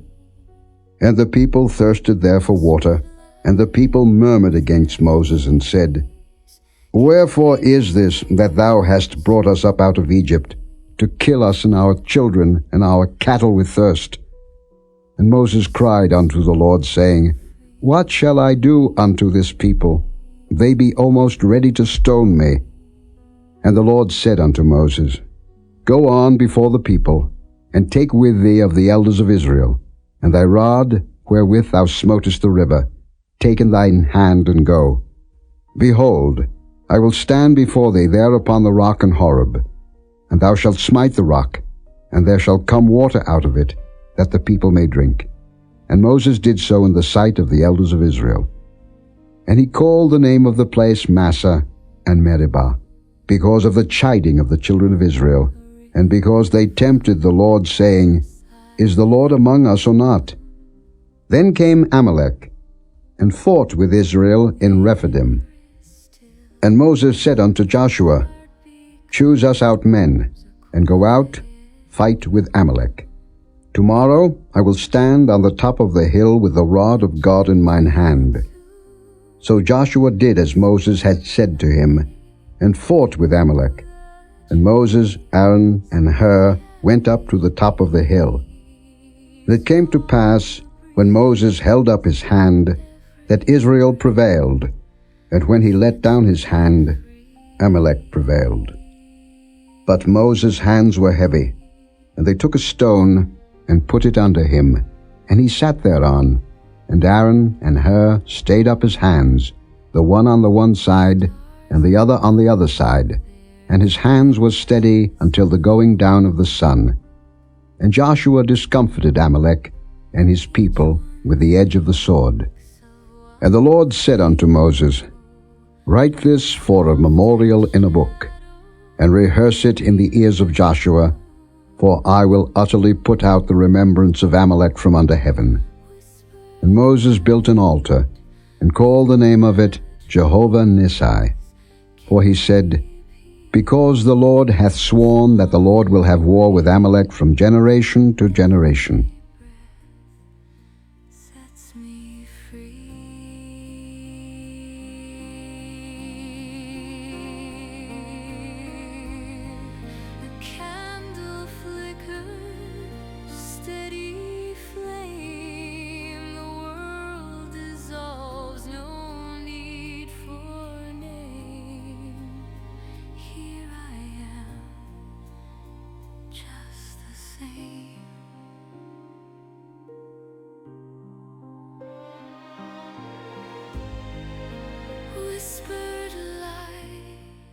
chapter 18. When Jethro, the priest of Midian, Moses' father-in-law, heard of all that God had done for Moses and for Israel his people, and that the Lord had brought Israel out of Egypt, then Jethro, Moses' father-in-law, took Zipporah, Moses' wife, after he had sent her back, and her 2 sons, of which the name of the one was Gershom, for he said, I have been an alien in a strange land, and the name of the other was Eliezer, for the God of my father, said he, was mine help, and delivered me from the sword of Pharaoh. And Jethro, Moses' father-in-law, came with his sons and his wife unto Moses into the wilderness, where he encamped at the mount of God. And he said unto Moses, I, thy father-in-law Jethro, am come unto thee, and thy wife, and her 2 sons with her. And Moses went out to meet his father-in-law, and did obeisance, and kissed him, and they asked each other of their welfare, and they came into the tent. And Moses told his father-in-law all that the Lord had done unto Pharaoh and to the Egyptians for Israel's sake, and all the travail that had come upon them by the way, and how the Lord delivered them. And Jethro rejoiced for all the goodness which the Lord had done to Israel, whom he had delivered out of the hand of the Egyptians. And Jethro said, Blessed be the Lord, who hath delivered you out of the hand of the Egyptians, and out of the hand of Pharaoh, who hath delivered the people from under the hand of the Egyptians. Now I know that the Lord is greater than all gods, for in the thing wherein they dealt proudly he was above them.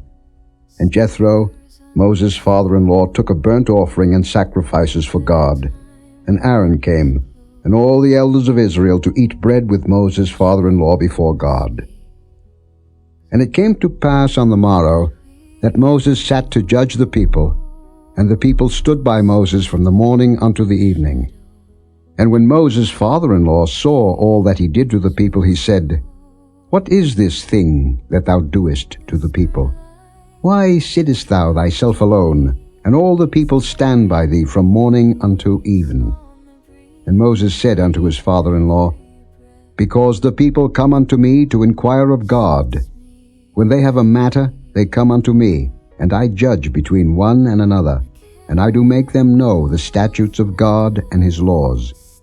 And Moses' father-in-law said unto him, The thing that thou doest is not good. Thou wilt surely wear away, both thou and this people that is with thee. For this thing is too heavy for thee. Thou art not able to perform it thyself alone. Hearken now unto my voice. I will give thee counsel, and God shall be with thee. Be thou for the people to Godward, that thou mayest bring the causes unto God. And thou shalt teach them ordinances and laws, and shalt show them the way wherein they must walk, and the work that they must do. Moreover, thou shalt provide out of all the people able men, such as fear God, men of truth, hating covetousness, and place such over them to be rulers of thousands, and rulers of hundreds, rulers of 50s, and rulers of 10s. And let them judge the people at all seasons. And it shall be that every great matter they shall bring unto thee, but every small matter they shall judge. So shall it be easier for thyself, and they shall bear the burden with thee. If thou shalt do this thing, and God command thee so, then thou shalt be able to endure, and all this people shall also go to their place in peace. So Moses hearkened to the voice of his father-in-law, and did all that he had said. And Moses chose able men out of all Israel, and made them heads over the people, rulers of thousands, rulers of hundreds, rulers of 50s, and rulers of 10s. And they judged the people at all seasons. The hard causes they brought unto Moses, but every small matter they judged themselves. And Moses let his father-in-law depart, and he went his way into his own land. Sets me free.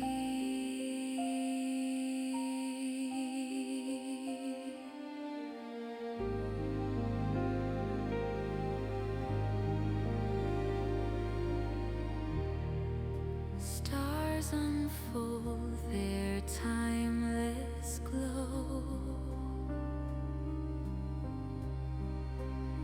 Each one speaks of what we know. Soft as shadows, dreams will grow. Chapter 19. In the 3rd month, when the children of Israel were gone forth out of the land of Egypt, the same day came they into the wilderness of Sinai. For they were departed from Rephidim, and were come to the desert of Sinai, and had pitched in the wilderness, and there Israel camped before the mount. And Moses went up unto God, and the Lord called unto him out of the mountain, saying, Thus shalt thou say to the house of Jacob, and tell the children of Israel, Ye have seen what I did unto the Egyptians, and how I bare you on eagle's wings, and brought you unto myself. Now therefore, if ye will obey my voice indeed, and keep my covenant, then ye shall be a peculiar treasure unto me above all people, for all the earth is mine. And ye shall be unto me a kingdom of priests, and an holy nation. These are the words which thou shalt speak unto the children of Israel. And Moses came and called for the elders of the people, and laid before their faces all these words which the Lord commanded him. And all the people answered together and said, All that the Lord hath spoken we will do. And Moses returned the words of the people unto the Lord. And the Lord said unto Moses, Lo, I come unto thee in a thick cloud, that the people may hear when I speak with thee, and believe thee forever. And Moses told the words of the people unto the Lord. And the Lord said unto Moses, Go unto the people, and sanctify them today and tomorrow, and let them wash their clothes, and be ready against the 3rd day. For the 3rd day the Lord will come down in the sight of all the people upon Mount Sinai. And thou shalt set bounds unto the people round about, saying, Take heed to yourselves, that ye go not up into the mount, or touch the border of it. Whosoever toucheth the mount shall be surely put to death. There shall not an hand touch it, but he shall surely be stoned, or shot through. Whether it be beast or man, it shall not live. When the trumpet soundeth long, they shall come up to the mount. And Moses went down from the mount unto the people, and sanctified the people, and they washed their clothes. And he said unto the people, Be ready against the 3rd day. Come not at your wives. And it came to pass on the 3rd day in the morning, that there were thunders and lightnings, and a thick cloud upon the mount, and the voice of the trumpet exceeding loud, so that all the people that was in the camp trembled. And Moses brought forth the people out of the camp to meet with God, and they stood at the nether part of the mount. And Mount Sinai was altogether on a smoke, because the Lord descended upon it in fire, and the smoke thereof ascended as the smoke of a furnace, and the whole mount quaked greatly. And when the voice of the trumpet sounded long, and waxed louder and louder, Moses spake, and God answered him by a voice. And the Lord came down upon Mount Sinai, on the top of the mount, and the Lord called Moses up to the top of the mount, and Moses went up. And the Lord said unto Moses, Go down, charge the people, lest they break through unto the Lord to gaze, and many of them perish. And let the priests also, which come near to the Lord, sanctify themselves, lest the Lord break forth upon them. And Moses said unto the Lord, The people cannot come up to Mount Sinai, for thou chargest us, saying, Set bounds about the mount, and sanctify it. And the Lord said unto him, Away, get thee down, and thou shalt come up, thou and Aaron with thee. But let not the priests and the people break through to come up unto the Lord, lest he break forth upon them. So Moses went down unto the people, and spake unto them. A gentle tune whispered light through the trees, carry peace on the breeze. Every breath sets me free.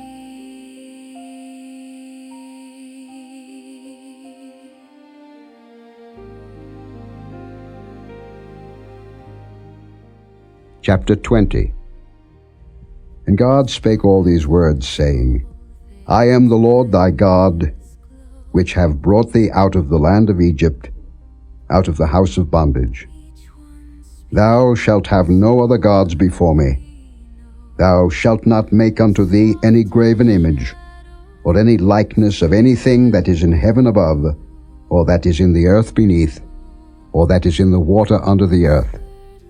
Thou shalt not bow down thyself to them, nor serve them. For I, the Lord thy God, am a jealous God, visiting the iniquity of the fathers upon the children unto the third and fourth generation of them that hate me, and showing mercy unto thousands of them that love me, and keep my commandments.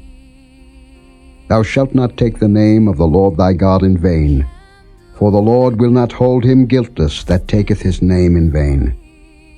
Remember the Sabbath day to keep it holy. 6 days shalt thou labor, and do all thy work. But the seventh day is the Sabbath of the Lord thy God. In it thou shalt not do any work, thou, nor thy son, nor thy daughter, thy manservant, nor thy maidservant, nor thy cattle, nor thy stranger that is within thy gates. For in 6 days the Lord made heaven and earth, the sea, and all that in them is, and rested the seventh day. Wherefore the Lord blessed the Sabbath day, and hallowed it. Honor thy father and thy mother, that thy days may be long upon the land which the Lord thy God giveth thee. Thou shalt not kill. Thou shalt not commit adultery. Thou shalt not steal. Thou shalt not bear false witness against thy neighbor. Thou shalt not covet thy neighbor's house. Thou shalt not covet thy neighbor's wife, nor his manservant, nor his maidservant, nor his ox, nor his ass, nor anything that is thy neighbor's. And all the people saw the thunderings, and the lightnings, and the noise of the trumpet, and the mountain smoking. And when the people saw it, they removed, and stood afar off. And they said unto Moses, Speak thou with us, and we will hear. But let not God speak with us, lest we die. And Moses said unto the people, Fear not, for God is come to prove you, and that his fear may be before your faces, that ye sin not. And the people stood afar off, and Moses drew near unto the thick darkness where God was. And the Lord said unto Moses, Thus thou shalt say unto the children of Israel, Ye have seen that I have talked with you from heaven. Ye shall not make with me gods of silver, neither shall ye make unto you gods of gold. An altar of earth thou shalt make unto me, and shalt sacrifice thereon thy burnt offerings, and thy peace offerings, thy sheep and thine oxen. In all places where I record my name, I will come unto thee, and I will bless thee. And if thou wilt make me an altar of stone, thou shalt not build it of hewn stone, for if thou lift up thy tool upon it, thou hast polluted it. Neither shalt thou go up by steps unto mine altar, that thy nakedness be not discovered thereon. Through the trees, carry peace on the breeze. Every breath sets me free. A candle flickers, steady flame. The world is all Chapter 21. Now these are the judgments which thou shalt set before them. If thou buy an Hebrew servant, 6 years he shall serve, and in the 7th he shall go out free for nothing. If he came in by himself, he shall go out by himself. If he were married, then his wife shall go out with him. If his master have given him a wife, and she have borne him sons or daughters, the wife and her children shall be her master's, and he shall go out by himself. And if the servant shall plainly say, I love my master, my wife, and my children, I will not go out free, then his master shall bring him unto the judges. He shall also bring him to the door, or unto the door post, and his master shall bore his ear through with an awl, and he shall serve him forever. And if a man sell his daughter to be a maidservant, she shall not go out as the men servants do. If she please not her master, who hath betrothed her to himself, then shall he let her be redeemed. To sell her unto a strange nation he shall have no power, seeing he hath dealt deceitfully with her. And if he have betrothed her unto his son, he shall deal with her after the manner of daughters. If he take him another wife, her food, her raiment, and her duty of marriage shall he not diminish. And if he do not these three unto her, then shall she go out free without money. He that smiteth a man, so that he die, shall be surely put to death. And if a man lie not in wait, but God deliver him into his hand, then I will appoint thee a place whither he shall flee. But if a man come presumptuously upon his neighbor to slay him with guile, thou shalt take him from mine altar, that he may die. And he that smiteth his father or his mother shall be surely put to death. And he that stealeth a man, and selleth him, or if he be found in his hand, he shall surely be put to death. And he that curseth his father or his mother shall surely be put to death. And if men strive together, and one smite another with a stone, or with his fist, and he die not, but keepeth his bed, if he rise again, and walk abroad upon his staff, then shall he that smote him be quit. Only he shall pay for the loss of his time, and shall cause him to be thoroughly healed. And if a man smite his servant, or his maid with a rod, and he die under his hand, he shall be surely punished. Notwithstanding, if he continue a day or two, he shall not be punished, for he is his money. If men strive, and hurt a woman with child, so that her fruit depart from her, and yet no mischief follow, he shall be surely punished, according as the woman's husband will lay upon him, and he shall pay as the judges determine. And if any mischief follow, then thou shalt give life for life, eye for eye, tooth for tooth, hand for hand, foot for foot, burning for burning, wound for wound, stripe for stripe. And if a man smite the eye of his servant, or the eye of his maid, that it perish, he shall let him go free for his eye's sake. And if he smite out his manservant's tooth, or his maidservant's tooth, he shall let him go free for his tooth's sake. If an ox gore a man or a woman, that they die, then the ox shall be surely stoned, and his flesh shall not be eaten, but the owner of the ox shall be quit. But if the ox were wont to push with his horn in time past, and it hath been testified to his owner, and he hath not kept him in, but that he hath killed a man or a woman, the ox shall be stoned, and his owner also shall be put to death. If there be laid on him a sum of money, then he shall give for the ransom of his life whatsoever is laid upon him. Whether he have gored a son, or have gored a daughter, according to this judgment shall it be done unto him. If the ox shall push a manservant or a maidservant, he shall give unto their master 30 shekels of silver, and the ox shall be stoned. And if a man shall open a pit, or if a man shall dig a pit, and not cover it, and an ox or an ass fall therein, the owner of the pit shall make it good, and give money unto the owner of them, and the dead beast shall be his. And if one man's ox hurt another's, that he die, then they shall sell the live ox, and divide the money of it, and the dead ox also they shall divide. Or if it be known that the ox hath used to push in time past, and his owner hath not kept him in, he shall surely pay ox for ox, and the dead shall be his own. Soft as shadows, dreams will grow. Whispered light through the trees, carry peace on the breeze. Every breath sets me free.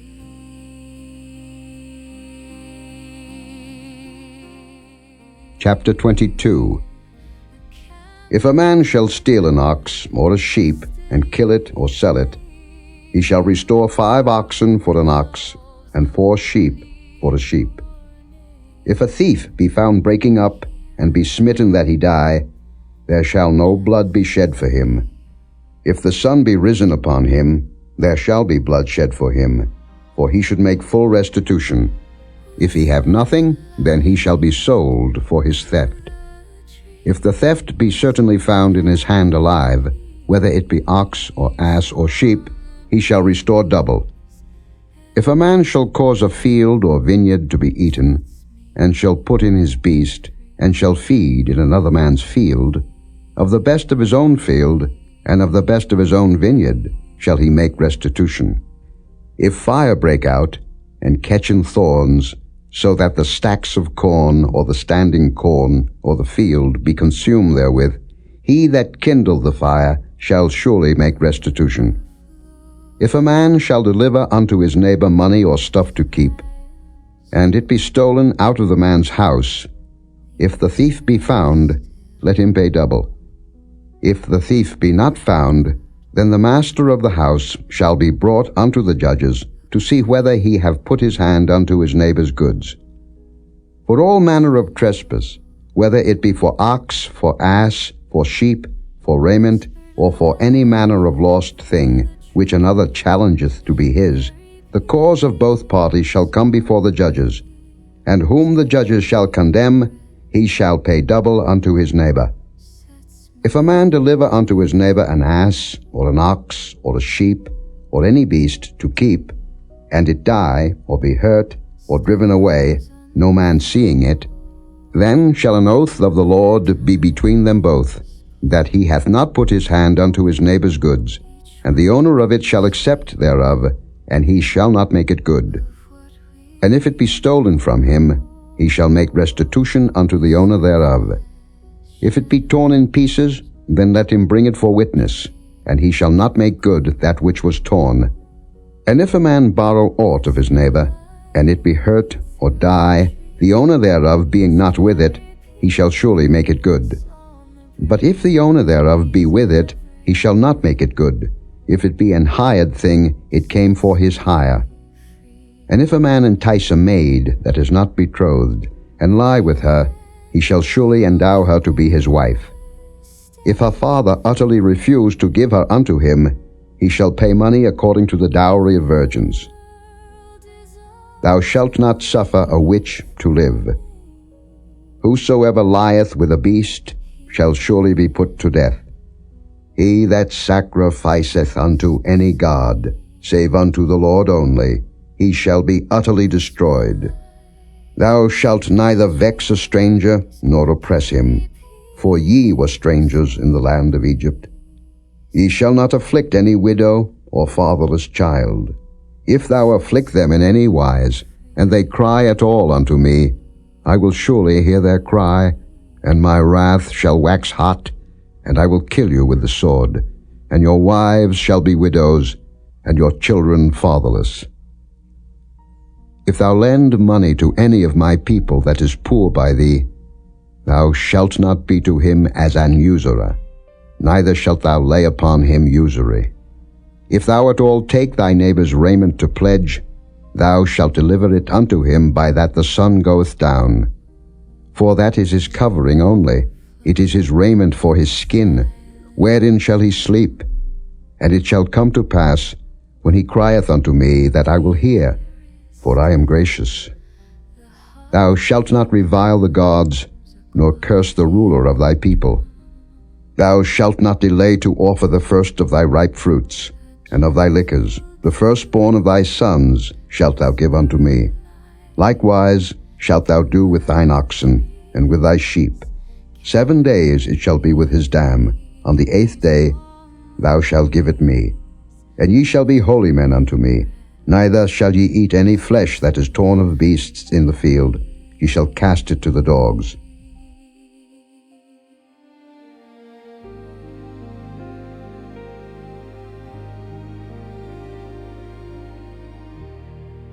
Stars unfold their timeless glow.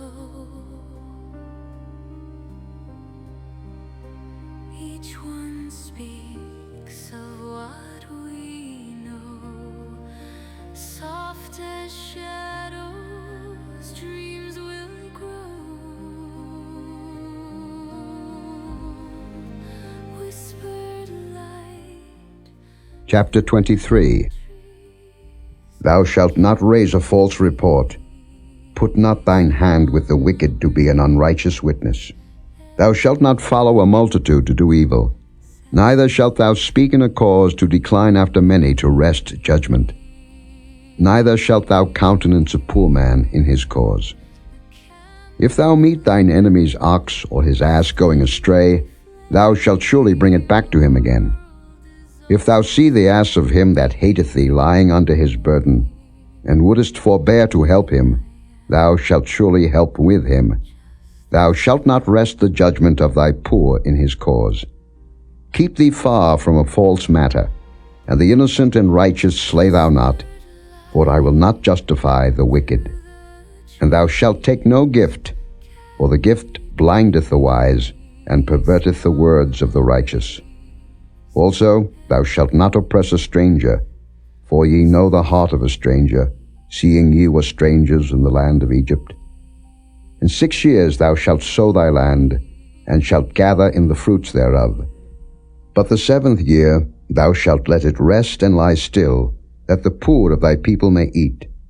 And what they leave the beasts of the field shall eat. In like manner thou shalt deal with thy vineyard and with thy oliveyard. 6 days thou shalt do thy work, and on the 7th day thou shalt rest, that thine ox and thine ass may rest, and the son of thy handmaid and the stranger may be refreshed. And in all things that I have said unto you be circumspect, and make no mention of the name of other gods, neither let it be heard out of thy mouth. 3 times thou shalt keep a feast unto me in the year. Thou shalt keep the feast of unleavened bread. Thou shalt eat unleavened bread 7 days, as I commanded thee, in the time appointed of the month Abib. For in it thou camest out from Egypt, and none shall appear before me empty.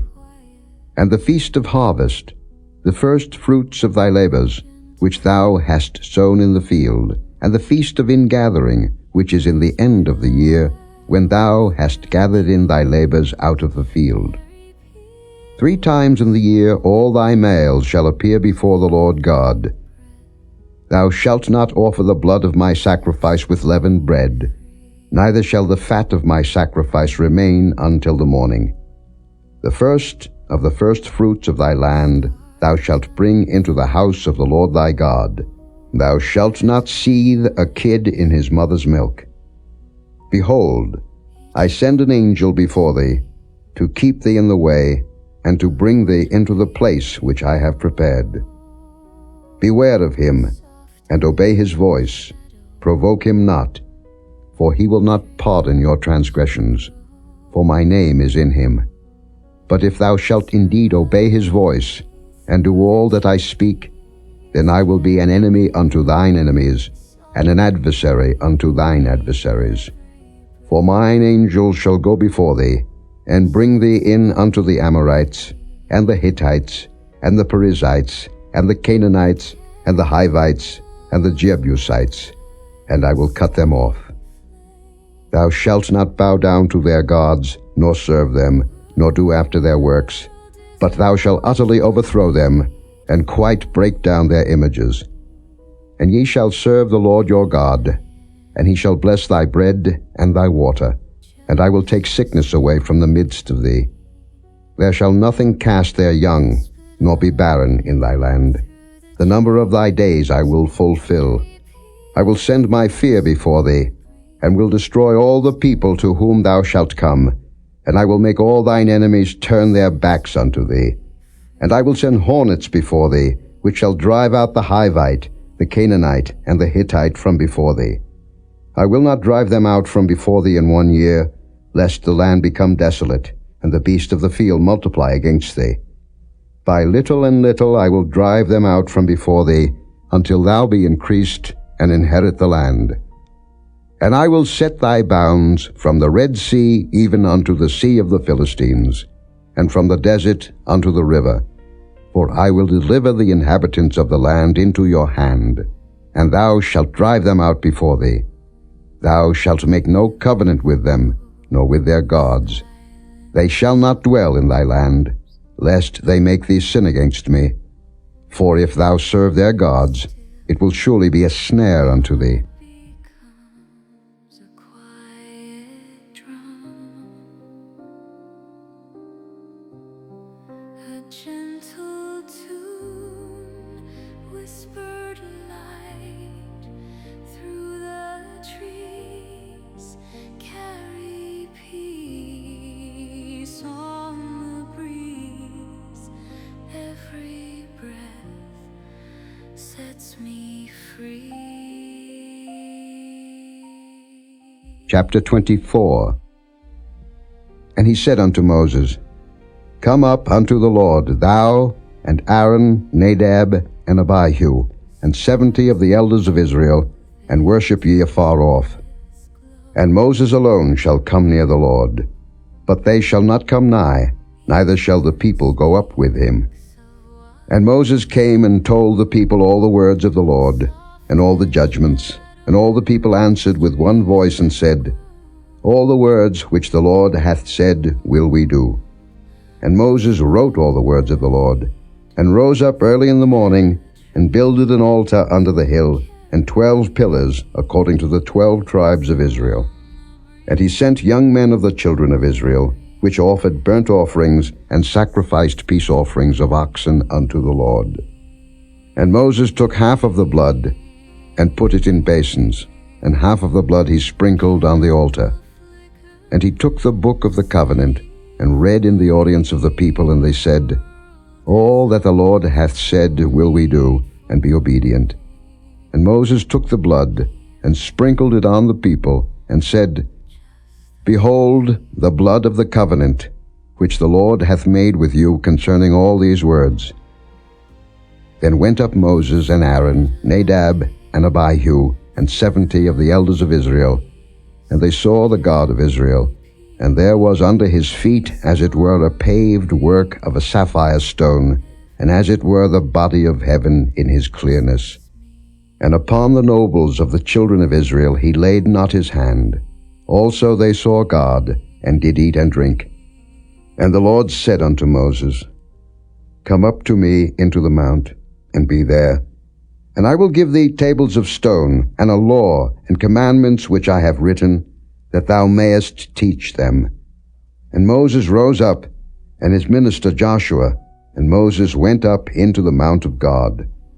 And he said unto the elders, Tarry ye here for us, until we come again unto you.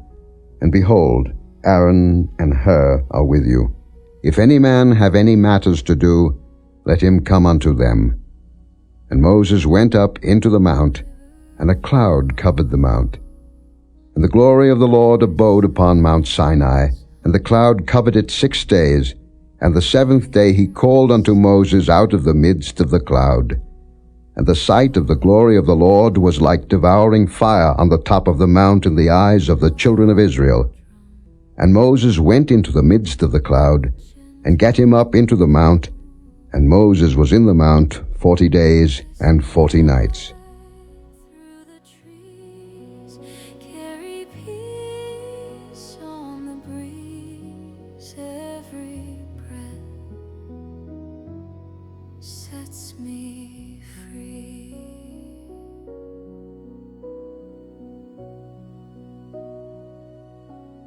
Stars unfold their timeless glow. Each one speaks of what we know. Chapter 25.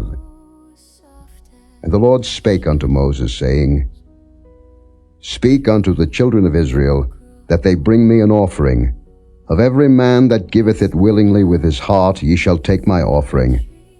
And this is the offering which ye shall take of them, gold, and silver, and brass, and blue, and purple, and scarlet, and fine linen, and goat's hair, and ram skins dyed red, and badgers' skins, and shittim wood.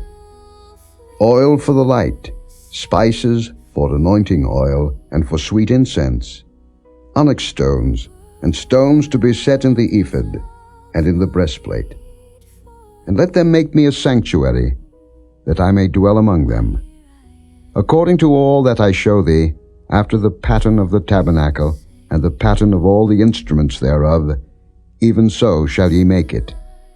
And they shall make an ark of shittim wood. 2 cubits and a half shall be the length thereof, and 1 cubit and a half the breadth thereof, and 1 cubit and a half the height thereof. And thou shalt overlay it with pure gold, within and without shalt thou overlay it, and shalt make upon it a crown of gold round about. And thou shalt cast 4 rings of gold for it, and put them in the 4 corners thereof, and 2 rings shall be in the one side of it, and 2 rings in the other side of it. And thou shalt make staves of shittim wood, and overlay them with gold. And thou shalt put the staves into the rings by the sides of the ark, that the ark may be borne with them. The staves shall be in the rings of the ark, they shall not be taken from it. And thou shalt put into the ark the testimony which I shall give thee. And thou shalt make a mercy seat of pure gold. 2 cubits and a half shall be the length thereof, and 1 cubit and a half the breadth thereof. And thou shalt make 2 cherubims of gold. Of beaten work shalt thou make them in the 2 ends of the mercy seat. And make 1 cherub on the one end, and the other cherub on the other end. Even of the mercy seat shall ye make the cherubims on the 2 ends thereof. And the cherubims shall stretch forth their wings on high, covering the mercy seat with their wings, and their faces shall look one to another. Toward the mercy seat shall the faces of the cherubims be. And thou shalt put the mercy seat above upon the ark, and in the ark thou shalt put the testimony that I shall give thee. And there I will meet with thee, and I will commune with thee from above the mercy seat, from between the 2 cherubims which are upon the ark of the testimony, of all things which I will give thee in commandment unto the children of Israel. Thou shalt also make a table of shittim wood. 2 cubits shall be the length thereof, and 1 cubit the breadth thereof, and 1 cubit and a half the height thereof. And thou shalt overlay it with pure gold, and make thereto a crown of gold round about. And thou shalt make unto it a border of an handbreadth round about, and thou shalt make a golden crown to the border thereof round about. And thou shalt make for it 4 rings of gold, and put the rings in the 4 corners that are on the 4 feet thereof. Over against the border shall the rings be for places of the staves to bear the table. And thou shalt make the staves of shittim wood, and overlay them with gold, that the table may be borne with them. And thou shalt make the dishes thereof, and spoons thereof, and covers thereof, and bowls thereof, to cover withal. Of pure gold shalt thou make them. And thou shalt set upon the table showbread before me alway. And thou shalt make a candlestick of pure gold. Of beaten work shall the candlestick be made. His shaft, and his branches, his bowls, his knops, and his flowers shall be of the same. And 6 branches shall come out of the sides of it, 3 branches of the candlestick out of the one side, and 3 branches of the candlestick out of the other side. 3 bowls made like unto almonds, with a knop and a flower in one branch, and 3 bowls made like almonds in the other branch, with a knop and a flower, so in the 6 branches that come out of the candlestick. And in the candlestick shall be 4 bowls, made like unto almonds, with their knops and their flowers. And there shall be a knop under 2 branches of the same, and a knop under 2 branches of the same, and a knop under 2 branches of the same, according to the 6 branches that proceed out of the candlestick. Their knops and their branches shall be of the same. All it shall be one beaten work of pure gold. And thou shalt make the 7 lamps thereof, and they shall light the lamps thereof, that they may give light over against it. And the tongues thereof, and the snuff dishes thereof, shall be of pure gold. Of a talent of pure gold shall he make it, with all these vessels. And look that thou make them after their pattern, which was showed thee in the mount.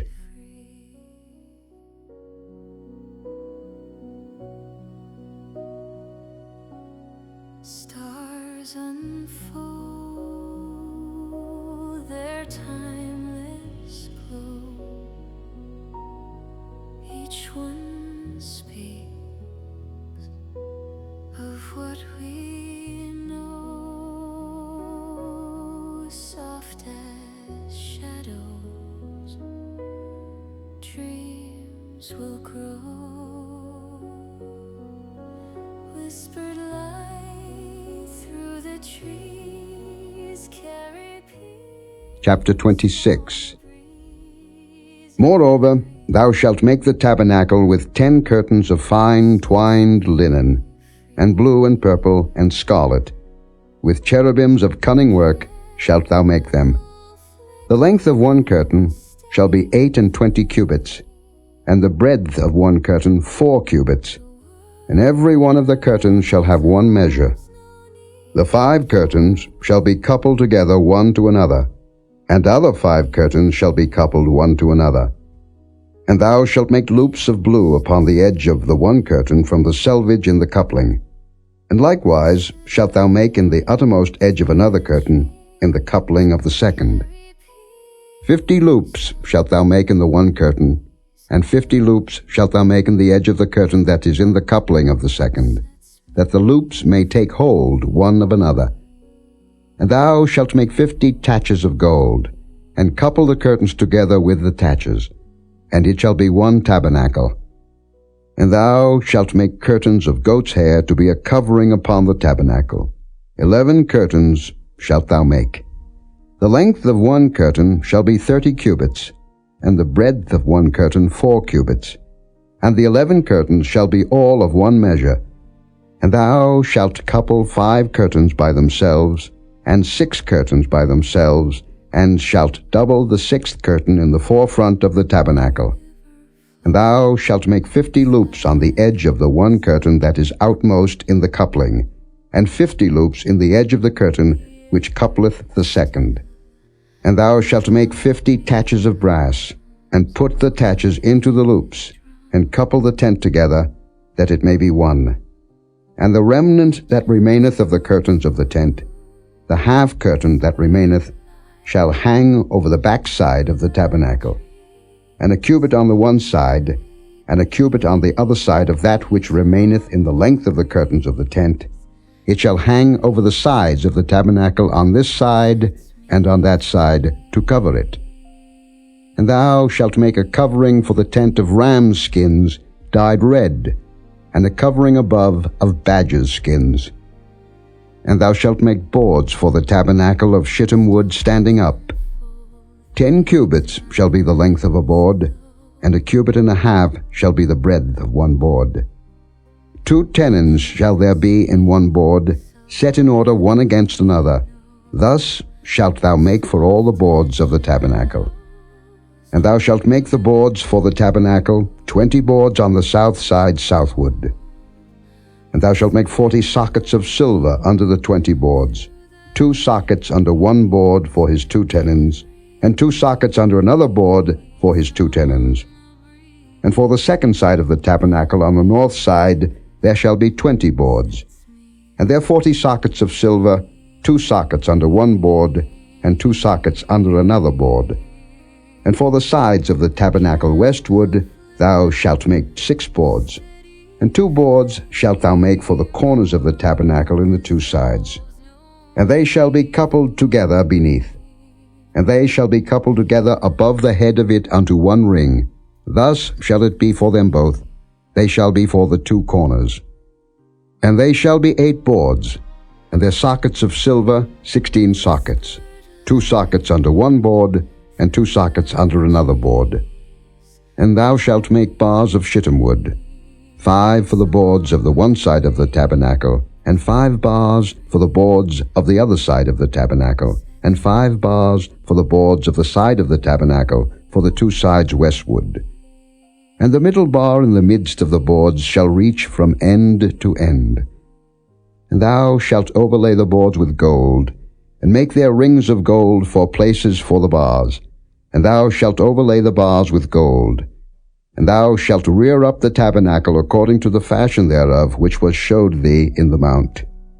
And thou shalt make a veil of blue, and purple, and scarlet, and fine twined linen of cunning work. With cherubims shall it be made. And thou shalt hang it upon 4 pillars of shittim wood overlaid with gold. Their hooks shall be of gold upon the 4 sockets of silver. And thou shalt hang up the veil under the taches, that thou mayest bring in thither within the veil the ark of the testimony. And the veil shall divide unto you between the holy place and the most holy. And thou shalt put the mercy seat upon the ark of the testimony in the most holy place. And thou shalt set the table without the veil, and the candlestick over against the table on the side of the tabernacle toward the south. And thou shalt put the table on the north side. And thou shalt make an hanging for the door of the tent, of blue and purple and scarlet, and fine twined linen, wrought with needlework. And thou shalt make for the hanging 5 pillars of shittim wood, and overlay them with gold, and their hooks shall be of gold, and thou shalt cast 5 sockets of brass for them. Their timeless glow, each one speaks of what we know, soft as shadows, dreams will grow. Whispered light through the trees, carry peace on the breeze. Chapter 27. And thou shalt make an altar of shittim wood, 5 cubits long, and 5 cubits broad. The altar shall be foursquare, and the height thereof shall be 3 cubits. And thou shalt make the horns of it upon the 4 corners thereof. His horns shall be of the same, and thou shalt overlay it with brass.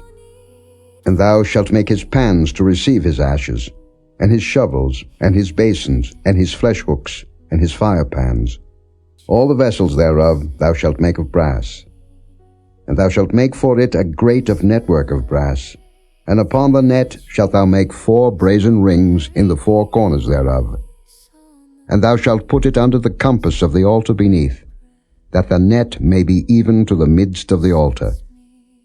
And thou shalt make staves for the altar, staves of shittim wood, and overlay them with brass.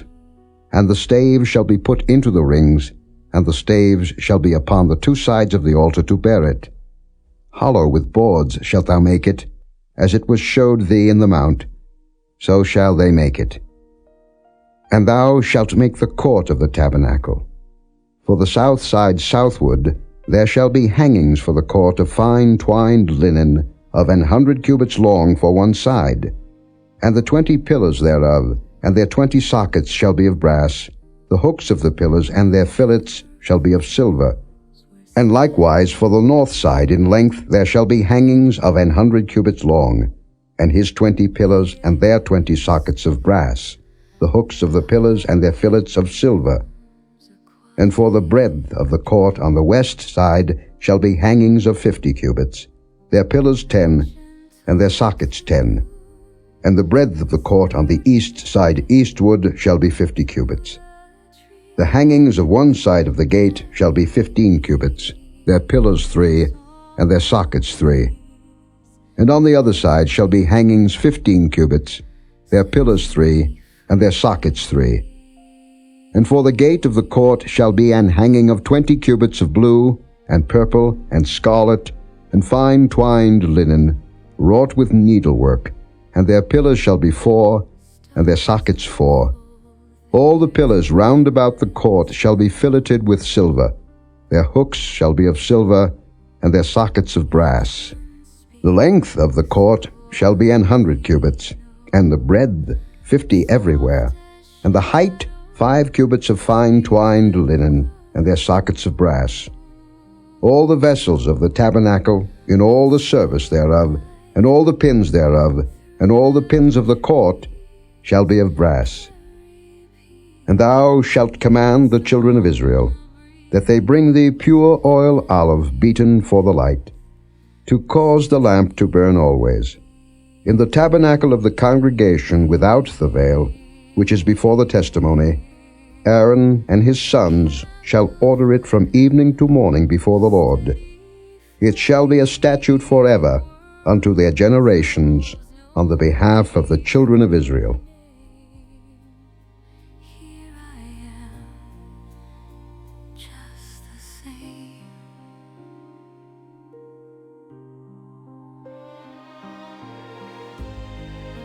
Whispered light through the trees, carry peace on the breeze. Every breath sets me free. Chapter 28. And take thou unto thee Aaron thy brother, and his sons with him, from among the children of Israel, that he may minister unto me in the priest's office, even Aaron, Nadab, and Abihu, Eleazar and Ithamar, Aaron's sons. And thou shalt make holy garments for Aaron thy brother, for glory and for beauty.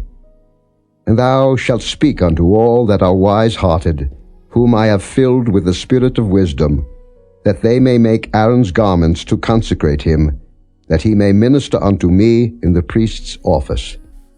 And these are the garments which they shall make: a breastplate, and an ephod, and a robe, and a broidered coat, a mitre, and a girdle. And they shall make holy garments for Aaron thy brother and his sons, that he may minister unto me in the priest's office. And they shall take gold, and blue, and purple, and scarlet, and fine linen. And they shall make the ephod of gold, of blue, and of purple, of scarlet, and fine twined linen with cunning work. It shall have the 2 shoulder pieces thereof, joined at the 2 edges thereof, and so it shall be joined together. And the curious girdle of the ephod, which is upon it, shall be of the same, according to the work thereof, even of gold, of blue, and purple, and scarlet, and fine twined linen. And thou shalt take 2 onyx stones, and grave on them the names of the children of Israel, 6 of their names on one stone, and the other 6 names of the rest on the other stone, according to their birth. With the work of an engraver in stone, like the engravings of a signet, shalt thou engrave the 2 stones with the names of the children of Israel. Thou shalt make them to be set in ouches of gold.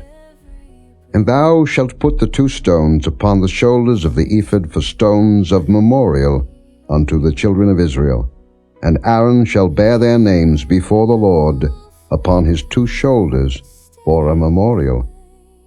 And thou shalt make ouches of gold, and 2 chains of pure gold at the ends. Of wreathen work shalt thou make them, and fasten the wreathen chains to the ouches.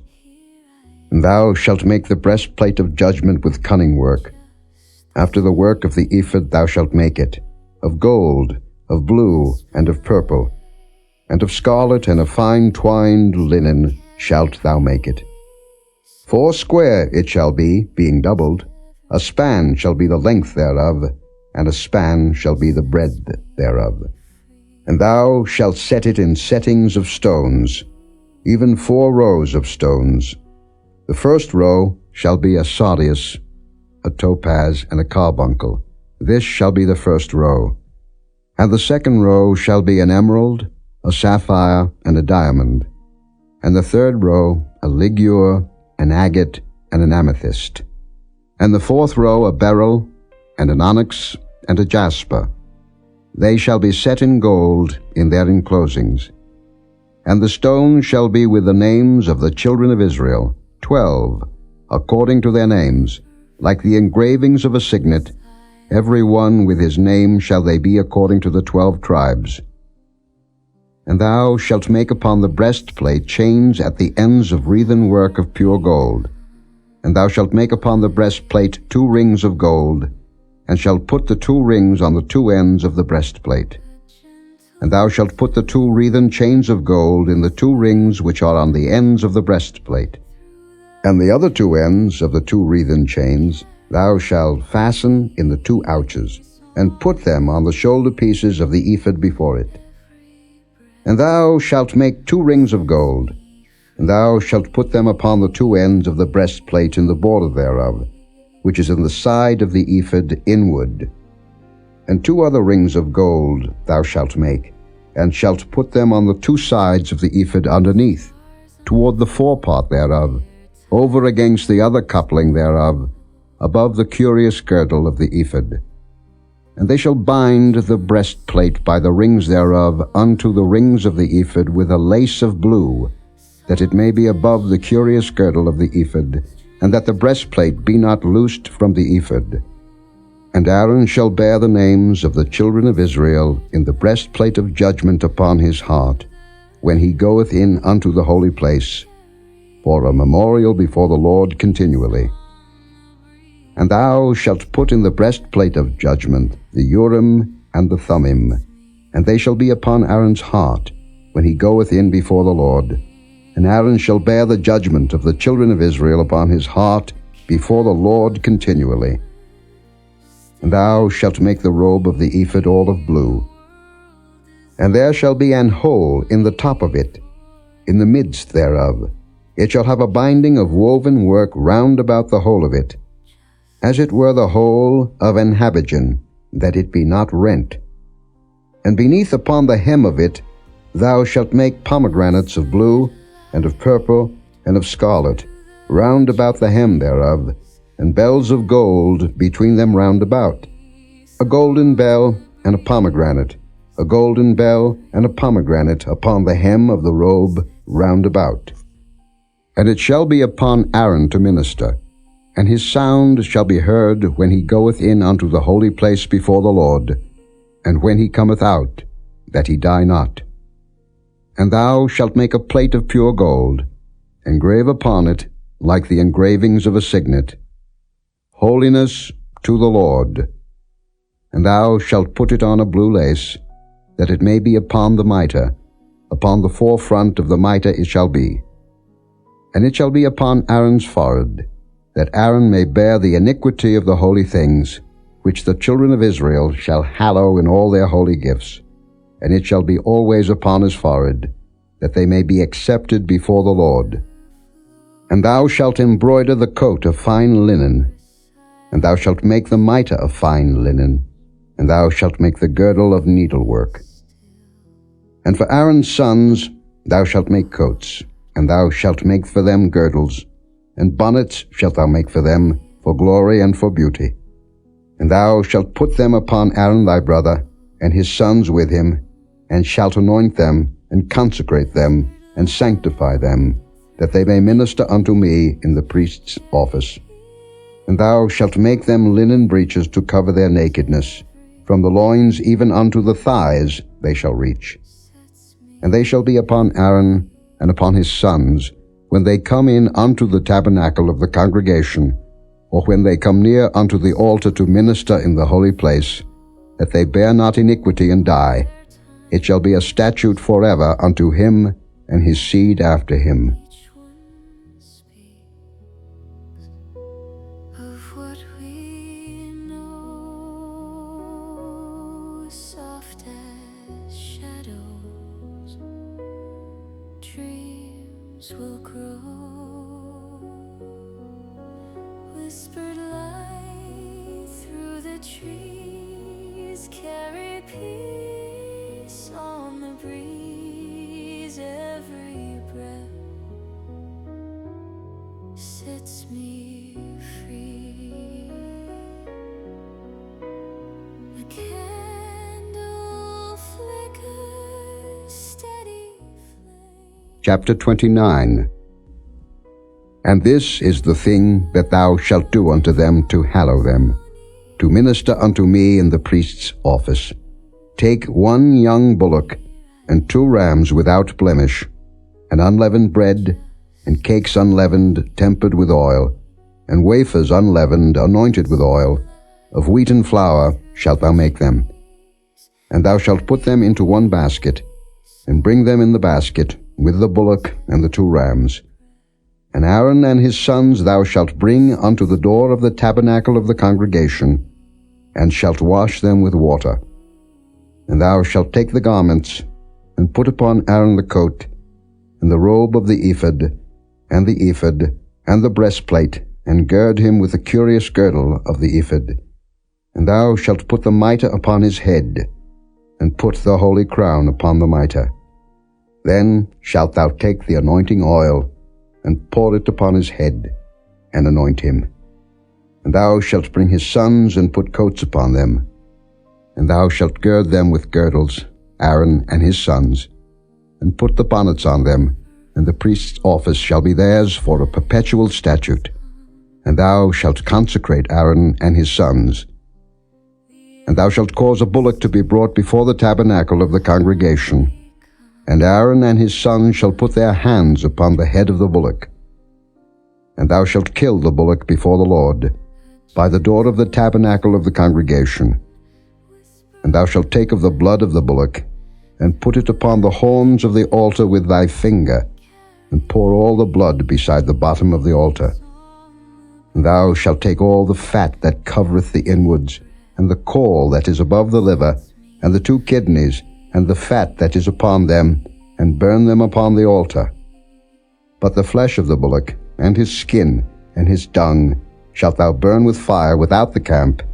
It is a sin offering.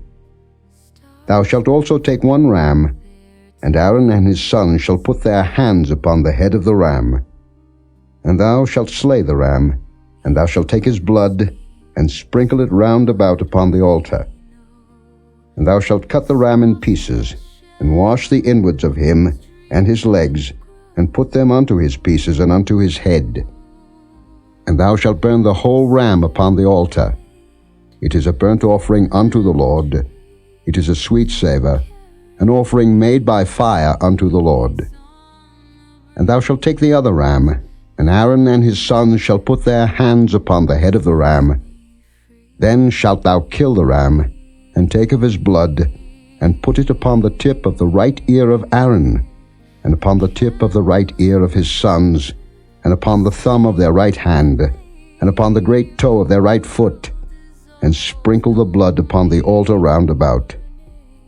And thou shalt take of the blood that is upon the altar, and of the anointing oil, and sprinkle it upon Aaron, and upon his garments, and upon his sons, and upon the garments of his sons with him. And he shall be hallowed, and his garments, and his sons' garments with him. Also thou shalt take of the ram the fat and the rump, and the fat that covereth the inwards, and the caul above the liver, and the 2 kidneys, and the fat that is upon them, and the right shoulder, for it is a ram of consecration, and 1 loaf of bread, and 1 cake of oiled bread, and 1 wafer out of the basket of the unleavened bread that is before the Lord. And thou shalt put all in the hands of Aaron, and in the hands of his sons, and shalt wave them for a wave offering before the Lord. And thou shalt receive them of their hands, and burn them upon the altar for a burnt offering, for a sweet savour before the Lord. It is an offering made by fire unto the Lord. And thou shalt take the breast of the ram of Aaron's consecration, and wave it for a wave offering before the Lord, and it shall be thy part. And thou shalt sanctify the breast of the wave offering, and the shoulder of the heave offering, which is waved, and which is heaved up, of the ram of the consecration, even of that which is for Aaron, and of that which is for his sons. And it shall be Aaron's and his sons by a statute forever from the children of Israel. For it is an heave offering, and it shall be an heave offering from the children of Israel of the sacrifice of their peace offerings, even their heave offering unto the Lord. And the holy garments of Aaron shall be his sons after him, to be anointed therein, and to be consecrated in them. And that son that is priest in his stead shall put them on 7 days, when he cometh into the tabernacle of the congregation to minister in the holy place. And thou shalt take the ram of the consecration, and seethe his flesh in the holy place. And Aaron and his sons shall eat the flesh of the ram, and the bread that is in the basket, by the door of the tabernacle of the congregation. And they shall eat those things wherewith the atonement was made, to consecrate and to sanctify them, but a stranger shall not eat thereof, because they are holy. And if aught of the flesh of the consecrations or of the bread remain unto the morning, then thou shalt burn the remainder with fire. It shall not be eaten, because it is holy. And thus shalt thou do unto Aaron and to his sons, according to all things which I have commanded thee. 7 days shalt thou consecrate them. And thou shalt offer every day a bullock for a sin offering for atonement. And thou shalt cleanse the altar when thou hast made an atonement for it, and thou shalt anoint it to sanctify it. 7 days thou shalt make an atonement for the altar, and sanctify it. And it shall be an altar most holy. Whatsoever toucheth the altar shall be holy. Now this is that which thou shalt offer upon the altar: 2 lambs of the first year, day by day continually. The one lamb thou shalt offer in the morning, and the other lamb thou shalt offer at even. And with the one lamb 1/10 deal of flour mingled with the 4th part of an hin of beaten oil, and the 4th part of an hin of wine for a drink offering. And the other lamb thou shalt offer at even, and shalt do thereto according to the meat offering of the morning, and according to the drink offering thereof, for a sweet savour, an offering made by fire unto the Lord. This shall be a continual burnt offering throughout your generations at the door of the tabernacle of the congregation before the Lord, where I will meet you, to speak there unto thee. And there I will meet with the children of Israel, and the tabernacle shall be sanctified by my glory. And I will sanctify the tabernacle of the congregation and the altar. I will sanctify also both Aaron and his sons to minister to me in the priest's office. And I will dwell among the children of Israel, and will be their God. And they shall know that I am the Lord their God, that brought them forth out of the land of Egypt, that I may dwell among them. I am the Lord their God. Carry peace on the breeze. Every breath sets me free.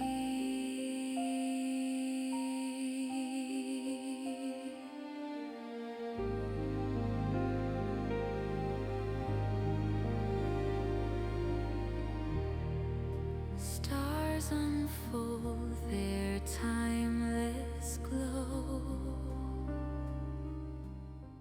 Chapter 30. And thou shalt make an altar to burn incense upon. Of shittim wood shalt thou make it.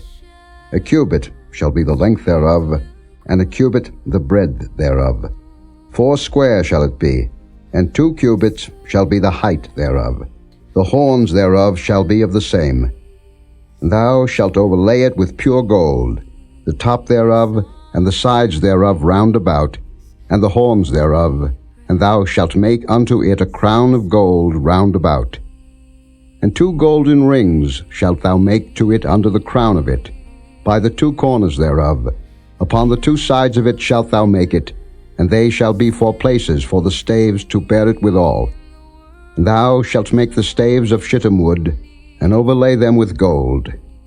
And thou shalt put it before the veil that is by the ark of the testimony, before the mercy seat that is over the testimony, where I will meet with thee.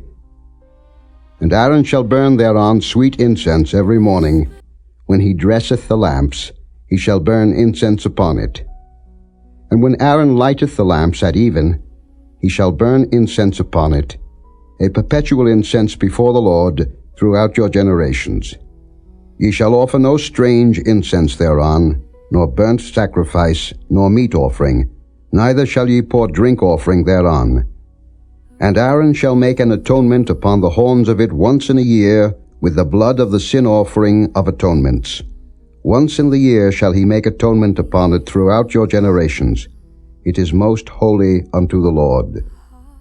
And the Lord spake unto Moses, saying, When thou takest the sum of the children of Israel after their number, then shall they give every man a ransom for his soul unto the Lord when thou numberest them, that there be no plague among them when thou numberest them.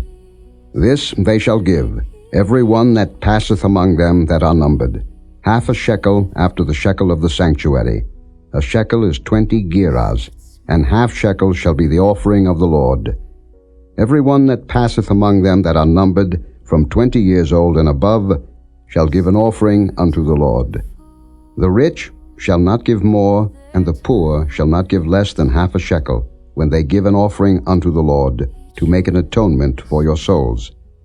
And thou shalt take the atonement money of the children of Israel, and shalt appoint it for the service of the tabernacle of the congregation, that it may be a memorial unto the children of Israel before the Lord, to make an atonement for your souls.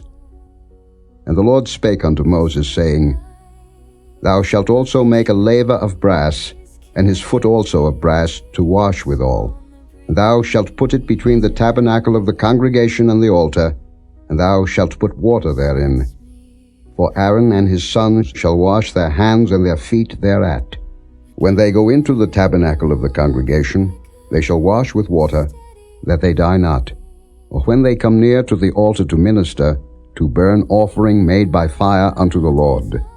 So they shall wash their hands and their feet, that they die not. And it shall be a statute forever to them, even to him and to his seed throughout their generations.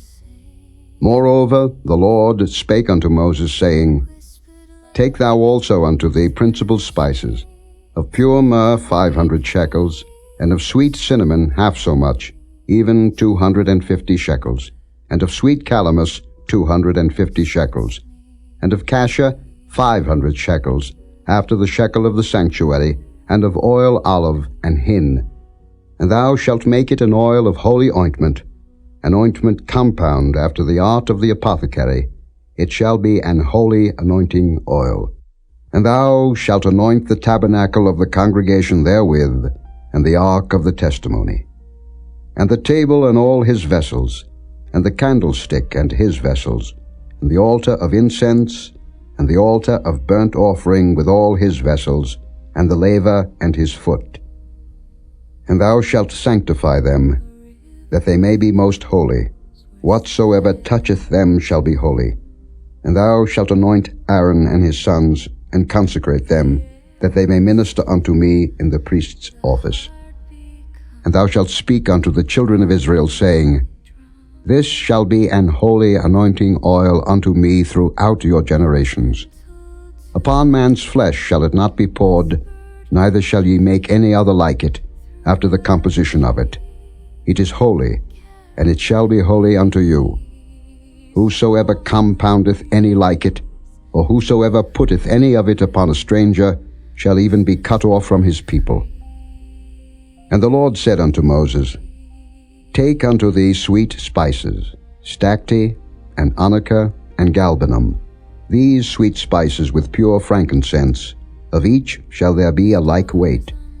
And thou shalt make it a perfume, a confection after the art of the apothecary, tempered together, pure and holy.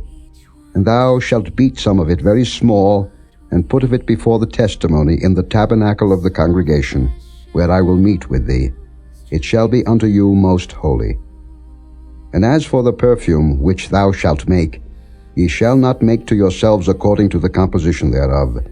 It shall be unto thee holy for the Lord. Whosoever shall make like unto that, to smell thereto, shall even be cut off from his people. Sets me free.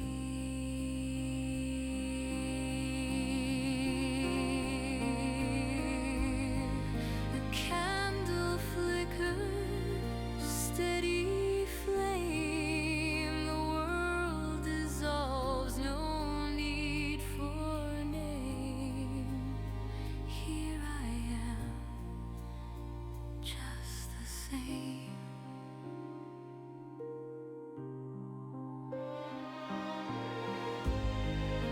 Whispered light through the trees, carry peace. Chapter 31.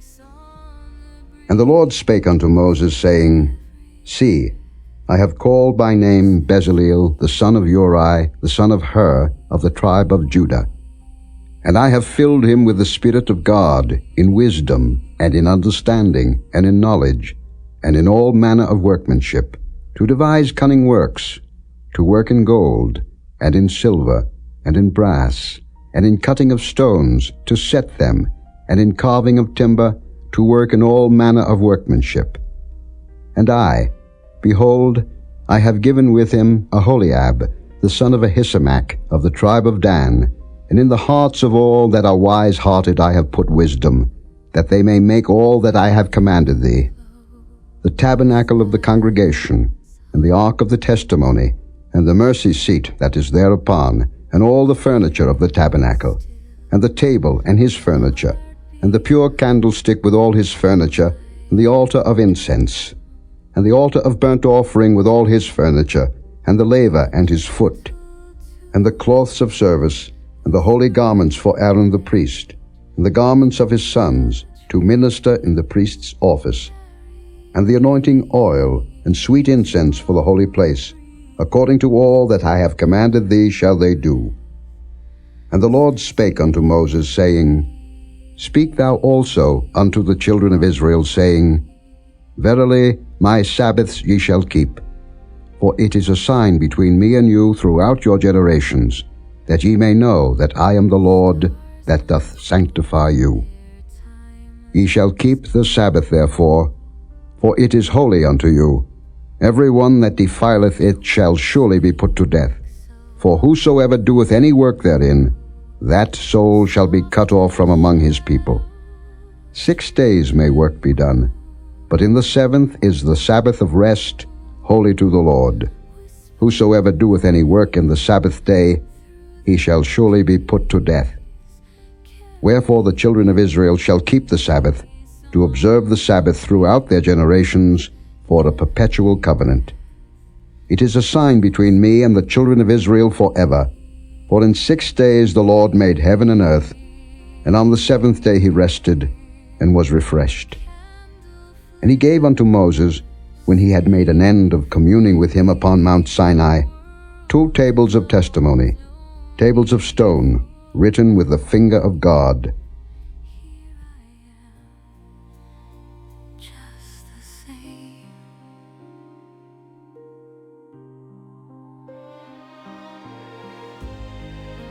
Whispered light through the trees, carry peace on the breeze. Every breath sets me free. Chapter 32. And when the people saw that Moses delayed to come down out of the mount, the people gathered themselves together unto Aaron, and said unto him, Up, make us gods, which shall go before us. For as for this Moses, the man that brought us up out of the land of Egypt, we wot not what is become of him. And Aaron said unto them, Break off the golden earrings, which are in the ears of your wives, of your sons, and of your daughters, and bring them unto me. And all the people brake off the golden earrings which were in their ears, and brought them unto Aaron. And he received them at their hand, and fashioned it with a graving tool, after he had made it a molten calf. And they said, These be thy gods, O Israel, which brought thee up out of the land of Egypt. And when Aaron saw it, he built an altar before it. And Aaron made proclamation and said, Tomorrow is a feast to the Lord. And they rose up early on the morrow, and offered burnt offerings, and brought peace offerings. And the people sat down to eat and to drink, and rose up to play. And the Lord said unto Moses, Go, get thee down, for thy people, which thou broughtest out of the land of Egypt, have corrupted themselves. They have turned aside quickly out of the way which I commanded them. They have made them a molten calf, and have worshipped it, and have sacrificed thereunto, and said, These be thy gods, O Israel, which have brought thee up out of the land of Egypt. And the Lord said unto Moses, I have seen this people, and behold, it is a stiff-necked people. Now therefore let me alone, that my wrath may wax hot against them, and that I may consume them, and I will make of thee a great nation. And Moses besought the Lord his God, and said, Lord, why doth thy wrath wax hot against thy people, which thou hast brought forth out of the land of Egypt with great power and with a mighty hand? Wherefore should the Egyptians speak and say, For mischief did he bring them out, to slay them in the mountains, and to consume them from the face of the earth? Turn from thy fierce wrath, and repent of this evil against thy people. Remember Abraham, Isaac, and Israel thy servants, to whom thou swarest by thine own self, and saidst unto them, I will multiply your seed as the stars of heaven, and all this land that I have spoken of will I give unto your seed, and they shall inherit it forever. And the Lord repented of the evil which he thought to do unto his people. And Moses turned, and went down from the mount, and the 2 tables of the testimony were in his hand. The tables were written on both their sides, on the one side and on the other were they written. And the tables were the work of God, and the writing was the writing of God, graven upon the tables. And when Joshua heard the noise of the people as they shouted, he said unto Moses, There is a noise of war in the camp. And he said, It is not the voice of them that shout for mastery, neither is it the voice of them that cry for being overcome, but the noise of them that sing do I hear. And it came to pass, as soon as he came nigh unto the camp, that he saw the calf and the dancing, and Moses' anger waxed hot, and he cast the tables out of his hands, and brake them beneath the mount. And he took the calf which they had made, and burnt it in the fire, and ground it to powder, and strawed it upon the water, and made the children of Israel drink of it. And Moses said unto Aaron, What did this people unto thee, that thou hast brought so great a sin upon them? And Aaron said, Let not the anger of my Lord wax hot. Thou knowest the people, that they are set on mischief. For they said unto me, Make us gods, which shall go before us. For as for this Moses, the man that brought us up out of the land of Egypt, we wot not what is become of him. And I said unto them, Whosoever hath any gold, let him break it off. So they gave it me. Then I cast it into the fire, and there came out this calf. And when Moses saw that the people were naked, for Aaron had made them naked unto their shame among their enemies, then Moses stood in the gate of the camp and said, Who is on the Lord's side? Let him come unto me. And all the sons of Levi gathered themselves together unto him. And he said unto them, Thus said the Lord God of Israel, Put every man his sword by his side, and go in and out from gate to gate throughout the camp, and slay every man his brother, and every man his companion, and every man his neighbor. And the children of Levi did according to the word of Moses, and there fell of the people that day about 3,000 men. For Moses had said, Consecrate yourselves today to the Lord, even every man upon his son and upon his brother, that he may bestow upon you a blessing this day. And it came to pass on the morrow that Moses said unto the people, Ye have sinned a great sin, and now I will go up unto the Lord, peradventure I shall make an atonement for your sin. And Moses returned unto the Lord and said, O this people have sinned a great sin, and have made them gods of gold. Yet now, if thou wilt forgive their sin, and if not, blot me, I pray thee, out of thy book which thou hast written. And the Lord said unto Moses, Whosoever hath sinned against me, him will I blot out of my book. Therefore now go, lead the people unto the place of which I have spoken unto thee. Behold, mine angel shall go before thee. Nevertheless in the day when I will visit their sin upon them. And the Lord plagued the people, because they made the calf which Aaron made.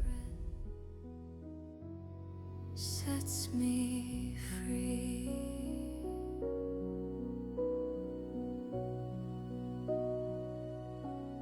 Stars unfold their timeless glow. Each one speaks of what we know.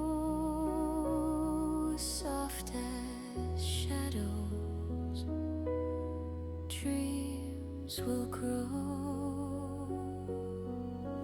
Whispered light through the trees, carry peace. Chapter 33. And the Lord said unto Moses, Depart, and go up hence, thou and the people which thou hast brought up out of the land of Egypt, unto the land which I swear unto Abraham, to Isaac, and to Jacob, saying, Unto thy seed will I give it. And I will send an angel before thee, and I will drive out the Canaanite, the Amorite, and the Hittite, and the Perizzite, the Hivite, and the Jebusite, unto a land flowing with milk and honey. For I will not go up in the midst of thee, for thou art a stiff-necked people, lest I consume thee in the way. And when the people heard these evil tidings, they mourned, and no man did put on him his ornaments. For the Lord had said unto Moses, Say unto the children of Israel, Ye are a stiff-necked people. I will come up into the midst of thee in a moment, and consume thee. Therefore now put off thy ornaments from thee, that I may know what to do unto thee. And the children of Israel stripped themselves of their ornaments by the Mount Horeb. And Moses took the tabernacle, and pitched it without the camp, afar off from the camp, and called it the tabernacle of the congregation. And it came to pass that every one which sought the Lord went out unto the tabernacle of the congregation, which was without the camp. And it came to pass, when Moses went out unto the tabernacle, that all the people rose up, and stood every man at his tent door, and looked after Moses, until he was gone into the tabernacle. And it came to pass, as Moses entered into the tabernacle, the cloudy pillar descended, and stood at the door of the tabernacle, and the Lord talked with Moses. And all the people saw the cloudy pillar stand at the tabernacle door, and all the people rose up and worshipped, every man in his tent door. And the Lord spake unto Moses face to face, as a man speaketh unto his friend. And he turned again into the camp. But his servant Joshua the son of Nun, a young man, departed not out of the tabernacle. And Moses said unto the Lord, See, thou sayest unto me, Bring up this people, and thou hast not let me know whom thou wilt send with me. Yet thou hast said, I know thee by name, and thou hast also found grace in my sight. Now therefore I pray thee, if I have found grace in thy sight, show me now thy way, that I may know thee, that I may find grace in thy sight, and consider that this nation is thy people. And he said, My presence shall go with thee, and I will give thee rest. And he said unto him, If thy presence go not with me, carry us not up hence. For wherein shall it be known here that I and thy people have found grace in thy sight? Is it not in that thou goest with us? So shall we be separated, I and thy people, from all the people that are upon the face of the earth. And the Lord said unto Moses, I will do this thing also that thou hast spoken, for thou hast found grace in my sight, and I know thee by name. And he said, I beseech thee, show me thy glory. And he said, I will make all my goodness pass before thee, and I will proclaim the name of the Lord before thee, and will be gracious to whom I will be gracious, and will show mercy on whom I will show mercy. And he said, Thou canst not see my face, for there shall no man see me and live. And the Lord said, Behold, there is a place by me, and thou shalt stand upon a rock. And it shall come to pass, while my glory passeth by, that I will put thee in a cleft of the rock, and will cover thee with my hand while I pass by. And I will take away mine hand, and thou shalt see my back parts, but my face shall not be seen. The heart becomes a quiet drum, a gentle tune,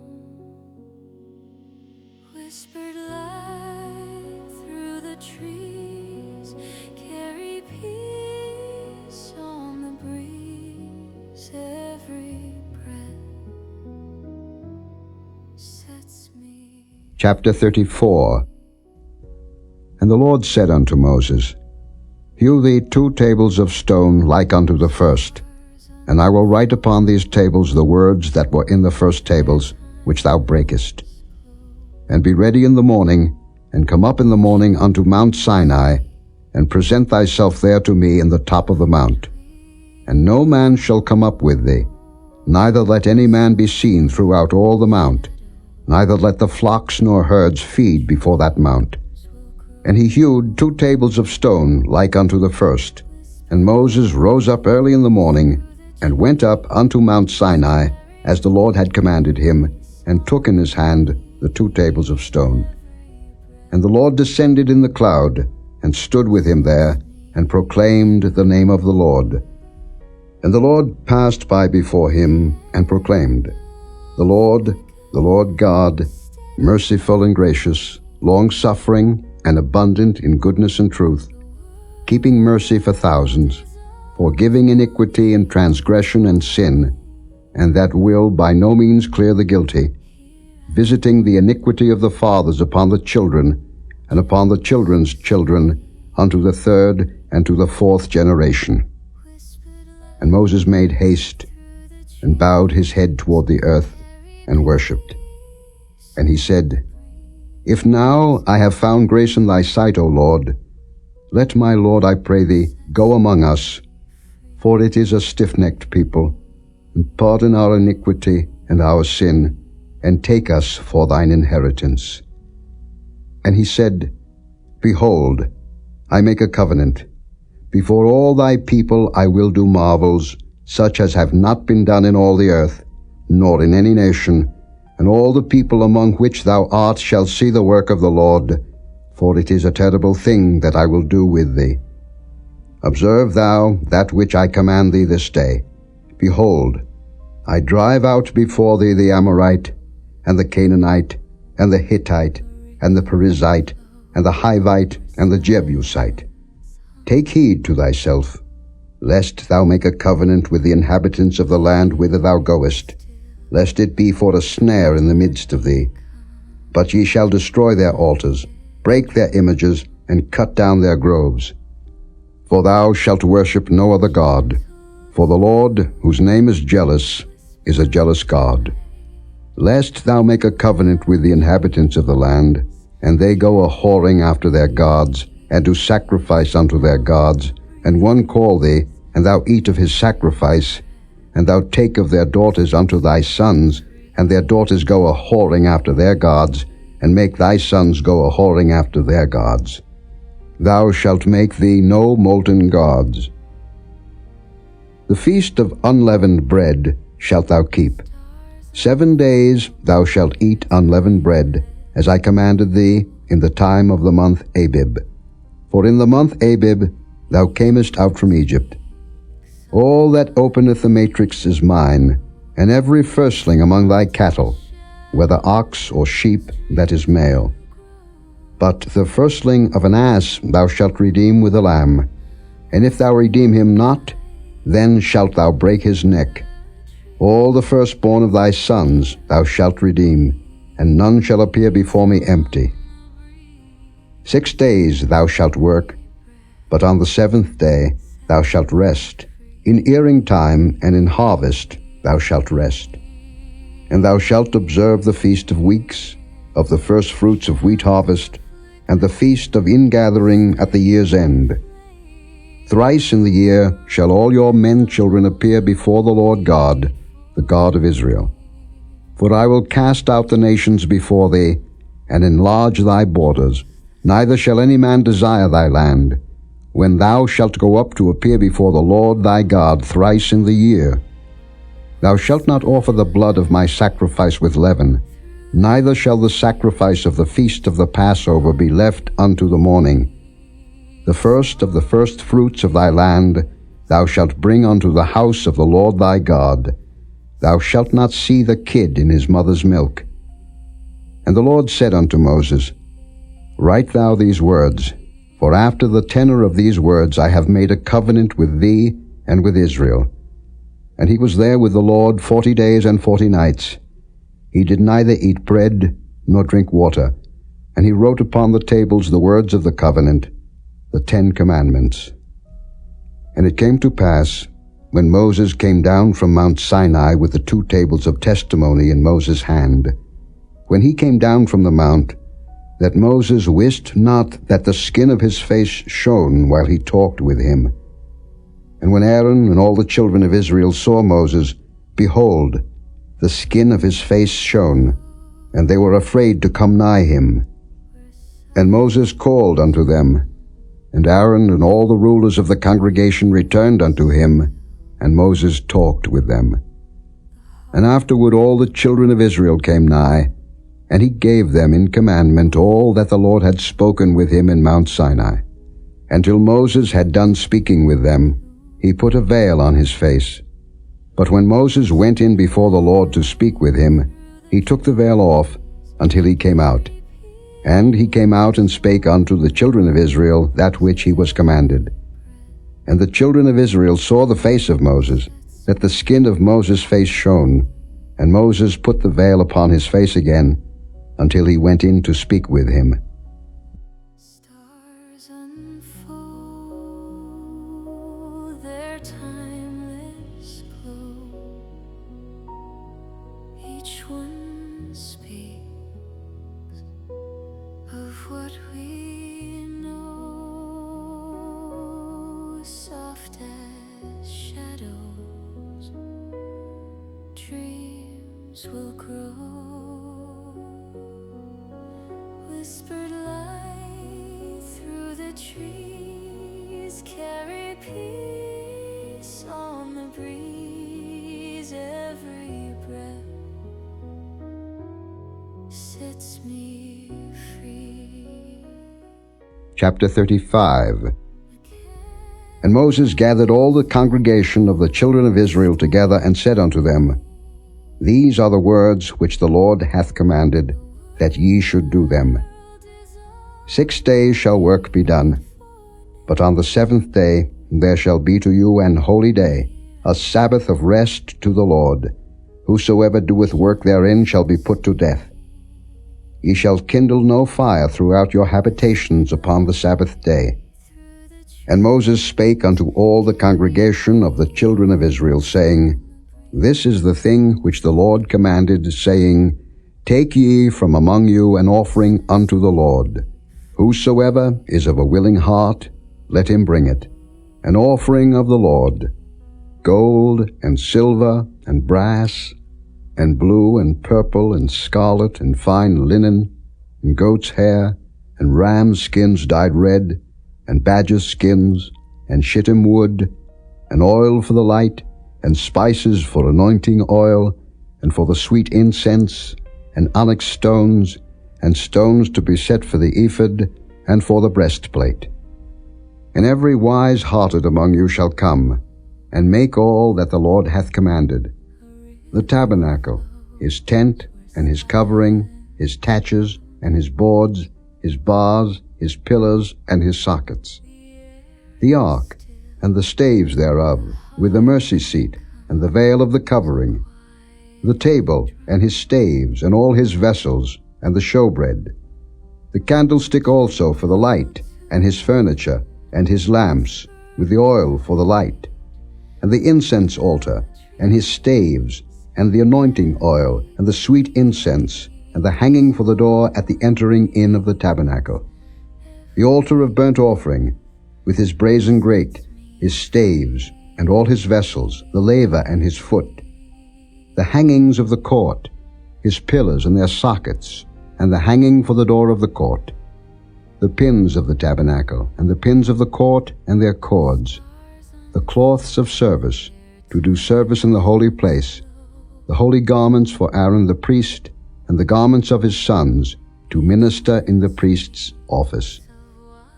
And all the congregation of the children of Israel departed from the presence of Moses. And they came, every one whose heart stirred him up, and every one whom his spirit made willing, and they brought the Lord's offering to the work of the tabernacle of the congregation, and for all his service, and for the holy garments. And they came, both men and women, as many as were willing-hearted, and brought bracelets and earrings and rings and tablets, all jewels of gold. And every man that offered an offering of gold unto the Lord. And every man with whom was found blue and purple and scarlet and fine linen and goat's hair and red skins of rams and badgers' skins brought them. Every one that did offer an offering of silver and brass brought the Lord's offering, and every man with whom was found shittim wood for any work of the service brought it. And all the women that were wise-hearted did spin with their hands, and brought that which they had spun, both of blue, and of purple, and of scarlet, and of fine linen. And all the women whose hearts stirred them up in wisdom spun goat's hair. And the rulers brought onyx stones, and stones to be set for the ephod, and for the breastplate, and spice, and oil for the light, and for the anointing oil, and for the sweet incense. The children of Israel brought a willing offering unto the Lord, every man and woman, whose heart made them willing to bring for all manner of work, which the Lord had commanded to be made by the hand of Moses. And Moses said unto the children of Israel, See, the Lord hath called by name Bezalel the son of Uri, the son of Hur, of the tribe of Judah. And he hath filled him with the Spirit of God, in wisdom, in understanding, and in knowledge, and in all manner of workmanship, and to devise curious works, to work in gold, and in silver, and in brass, and in the cutting of stones, to set them, and in carving of wood, to make any manner of cunning work. And he hath put in his heart that he may teach, both he and Oholiab, the son of Ahisamach, of the tribe of Dan. Them hath he filled with wisdom of heart, to work all manner of work, of the engraver, and of the cunning workman, and of the embroiderer, in blue, and in purple, in scarlet, and in fine linen, and of the weaver, even of them that do any work, and of those that devise cunning work. Sets me free.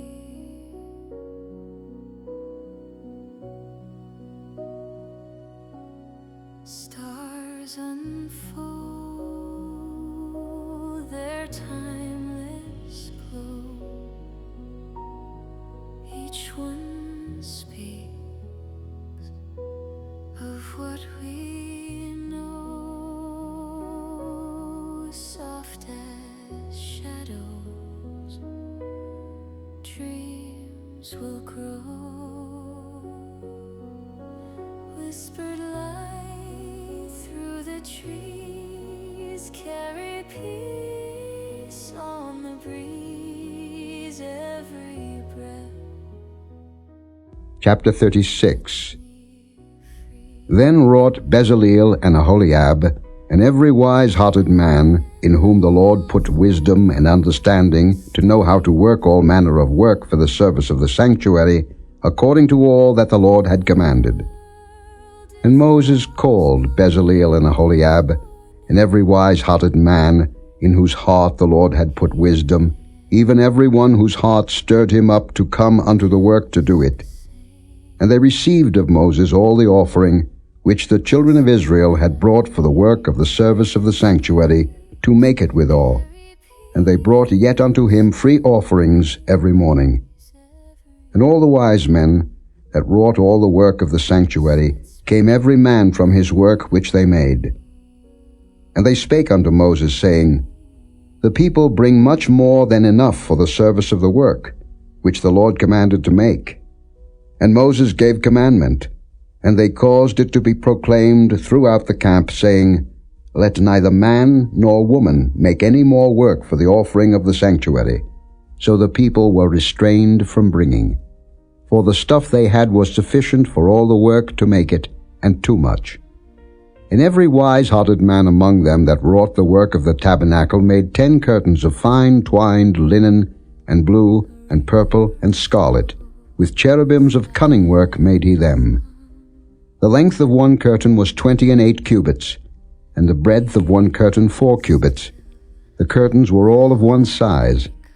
And he coupled the 5 curtains one unto another, and the other 5 curtains he coupled one unto another.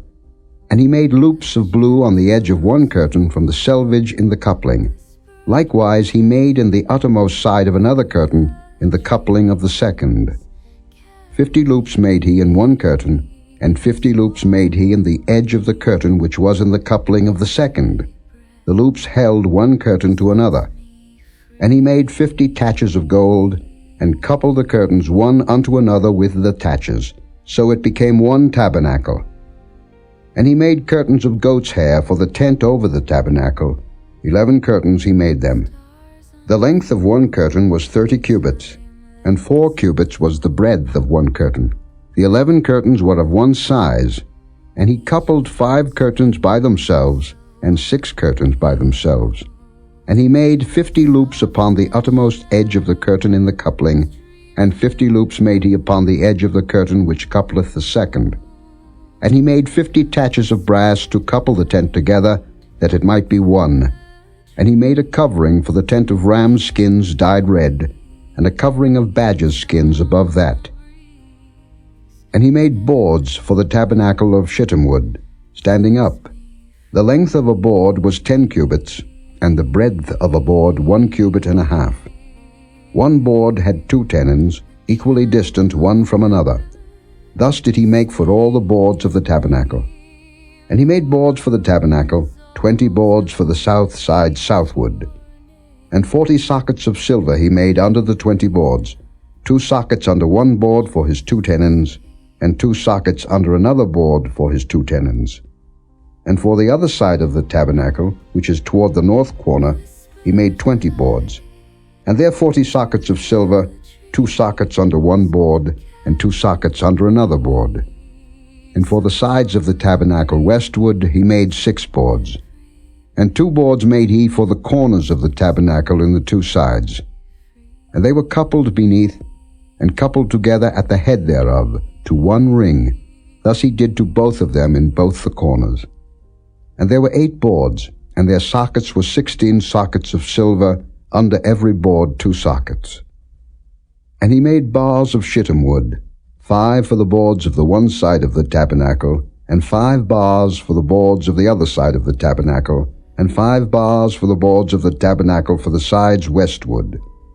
And he made the middle bar to shoot through the boards from the one end to the other.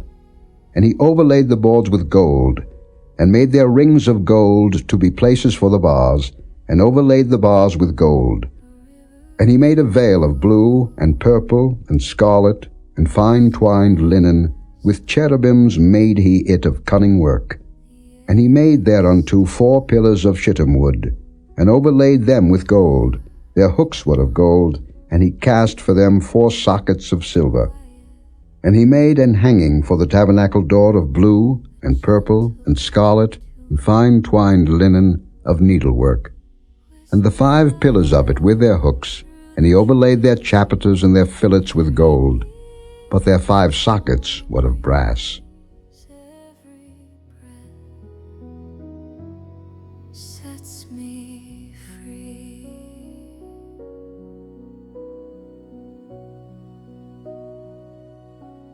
Stars unfold their timeless glow. Each one speaks of what we know. Soft as shadows, dreams will grow. Whispered light Chapter 37. through the trees. And Bezalel made the ark of shittim wood. 2 cubits and a half was the length of it, and 1 cubit and a half the breadth of it, and 1 cubit and a half the height of it. And he overlaid it with pure gold within and without, and made a crown of gold to it round about. And he cast for it 4 rings of gold, to be set by the 4 corners of it, even 2 rings upon the one side of it, and 2 rings upon the other side of it. And he made staves of shittim wood, and overlaid them with gold. And he put the staves into the rings by the sides of the ark, to bear the ark. And he made the mercy seat of pure gold. 2 cubits and a half was the length thereof, and 1 cubit and a half the breadth thereof. And he made 2 cherubims of gold. Beaten out of one piece made he them, on the 2 ends of the mercy seat. 1 cherub on the end on this side, and another cherub on the other end on that side. Out of the mercy seat made he the cherubims on the 2 ends thereof. And the cherubims spread out their wings on high, and covered with their wings over the mercy seat, with their faces one to another, even to the mercy seatward were the faces of the cherubims. And he made the table of shittim wood. 2 cubits was the length thereof, and a cubit the breadth thereof, and a cubit and a half the height thereof. And he overlaid it with pure gold, and made thereunto a crown of gold round about. Also he made thereunto a border of an handbreadth round about, and made a crown of gold for the border thereof round about. And he cast for it 4 rings of gold, and put the rings upon the 4 corners that were in the 4 feet thereof. Over against the border were the rings, the places for the staves to bear the table.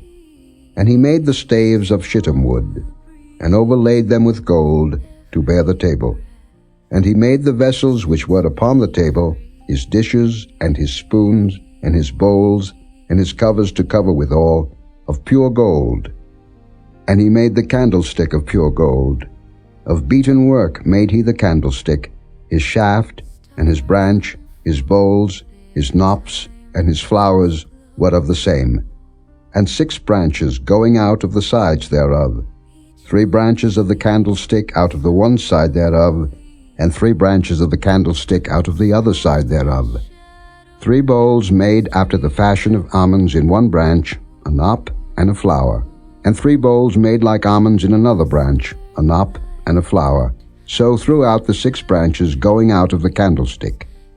And in the candlestick were 4 bowls made like almonds, his knops and his flowers, and a knop under 2 branches of the same, and a knop under 2 branches of the same, and a knop under 2 branches of the same, according to the 6 branches going out of it. Their knops and their branches were of the same. All of it was one beaten work of pure gold. And he made his 7 lamps, and his snuffers, and his snuff dishes of pure gold. Of a talent of pure gold made he it, and all the vessels thereof. And he made the incense altar of shittim wood. The length of it was a cubit, and the breadth of it a cubit.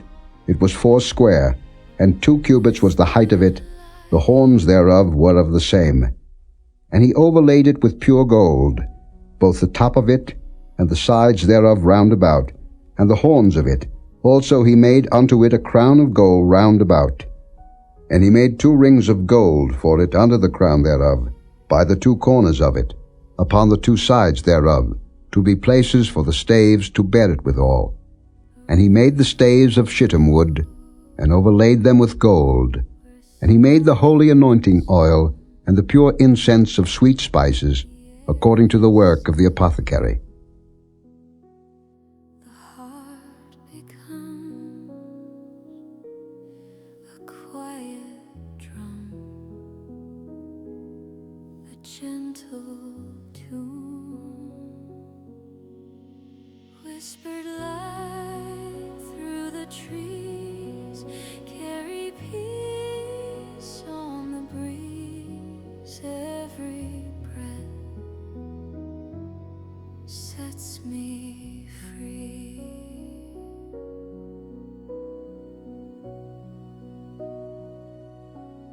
Stars unfold their timeless glow. Each one Chapter 38. And he made the altar of burnt offering of shittim wood. 5 cubits was the length thereof, and 5 cubits the breadth thereof. It was 4 square, and 3 cubits the height thereof. And he made the horns thereof on the 4 corners of it. The horns thereof were of the same, and he overlaid it with brass. And he made all the vessels of the altar, the pots and the shovels and the basins, and the flesh hooks and the fire pans. All the vessels thereof made he of brass. And he made for the altar a brazen grate of network under the compass thereof beneath unto the midst of it. And he cast 4 rings for the 4 ends of the grate of brass, to be places for the staves. And he made the staves of shittim wood, and overlaid them with brass. And he put the staves into the rings on the sides of the altar, to bear it withal. He made the altar hollow with boards. And he made the laver of brass, and the foot of it of brass, of the looking glasses of the women assembling, which assembled at the door of the tabernacle of the congregation. And he made the court. On the south side, southward, the hangings of the court were of fine twined linen, 100 cubits. Their pillars were 20, and their brazen sockets 20. The hooks of the pillars and their fillets were of silver. And for the north side the hangings were 100 cubits. Their pillars were 20, and their sockets of brass 20. The hooks of the pillars and their fillets of silver. And for the west side were hangings of 50 cubits. Their pillars 10, and their sockets 10. The hooks of the pillars and their fillets of silver. And for the east side eastward 50 cubits. The hangings of the one side of the gate were 15 cubits. Their pillars 3, and their sockets 3. And for the other side of the court gate, on this hand and that hand, were hangings of 15 cubits, their pillars 3, and their sockets 3. All the hangings of the court round about were of fine twined linen, and the sockets for the pillars were of brass. The hooks of the pillars and their fillets of silver, and the overlaying of their chapiters of silver, and all the pillars of the court were filleted with silver. And the hanging for the gate of the court was needlework, of blue and purple and scarlet and fine twined linen, and 20 cubits was the length, and the height in the breadth was 5 cubits, answerable to the hangings of the court. And their pillars were 4, and their sockets of brass 4, their hooks of silver, and the overlaying of their chapiters and their fillets of silver. And all the pins of the tabernacle and of the court round about were of brass. This is the sum of the tabernacle, even of the tabernacle of testimony, as it was counted, according to the commandment of Moses, for the service of the Levites, by the hand of Ithamar, son to Aaron the priest. And Bezalel the son of Uri, the son of Hur, of the tribe of Judah, made all that the Lord commanded Moses. And with him was Oholiab, son of Ahisamach, of the tribe of Dan, an engraver, and a cunning workman, and an embroiderer in blue, and in purple, and in scarlet, and fine linen. All the gold that was occupied for the work and all the work of the holy place, even the gold of the offering, was 29 talents, and 730 shekels, after the shekel of the sanctuary. And the silver of them that were numbered of the congregation was 100 talents, and 1,760 shekels, after the shekel of the sanctuary. A bekah for every man, that is, half a shekel, after the shekel of the sanctuary, for every one that went to be numbered, from 20 years old and upward, for 600,000 and 3,550 men. And of the 100 talents of silver were cast the sockets of the sanctuary, and the sockets of the veil, and 100 sockets of the 100 talents, a talent for a socket. And of the 1,775 shekels, he made hooks for the pillars, and overlaid their chapiters, and filleted them. And the brass of the offering was 70 talents, and 2,400 shekels. And therewith he made the sockets to the door of the tabernacle of the congregation, and the brazen altar, and the brazen grate for it, and all the vessels of the altar, and the sockets of the court round about, and the sockets of the court gate, and all the pins of the tabernacle, and all the pins of the court round about. A quiet drum, a gentle tune, whispered light through the trees, carry peace on the breeze. Every breath sets me free.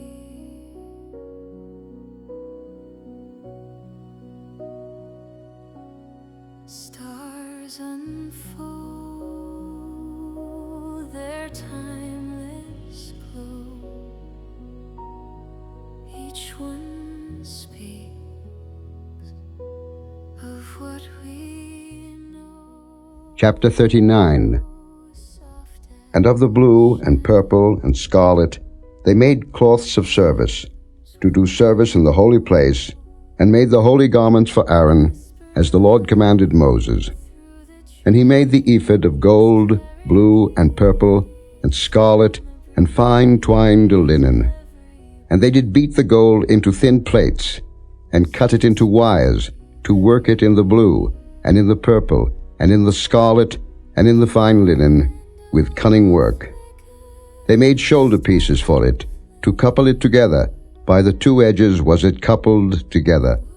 And the curious girdle of his ephod that was upon it was of the same, according to the work thereof, of gold, blue and purple, and scarlet and fine twined linen, as the Lord commanded Moses. And they wrought onyx stones enclosed in ouches of gold, graven, as signets are graven, with the names of the children of Israel. And he put them on the shoulders of the ephod, that they should be stones for a memorial to the children of Israel, as the Lord commanded Moses. And he made the breastplate of cunning work, like the work of the ephod, of gold, blue and purple, and scarlet, and fine twined linen. It was 4 square.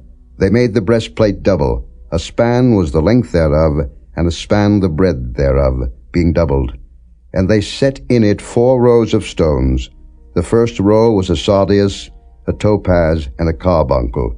This was the first row. And the second row, an emerald, a sapphire, and a diamond. And the third row, a ligure, an agate, and an amethyst. And the fourth row, a beryl, an onyx, and a jasper. They were enclosed in ouches of gold in their enclosings.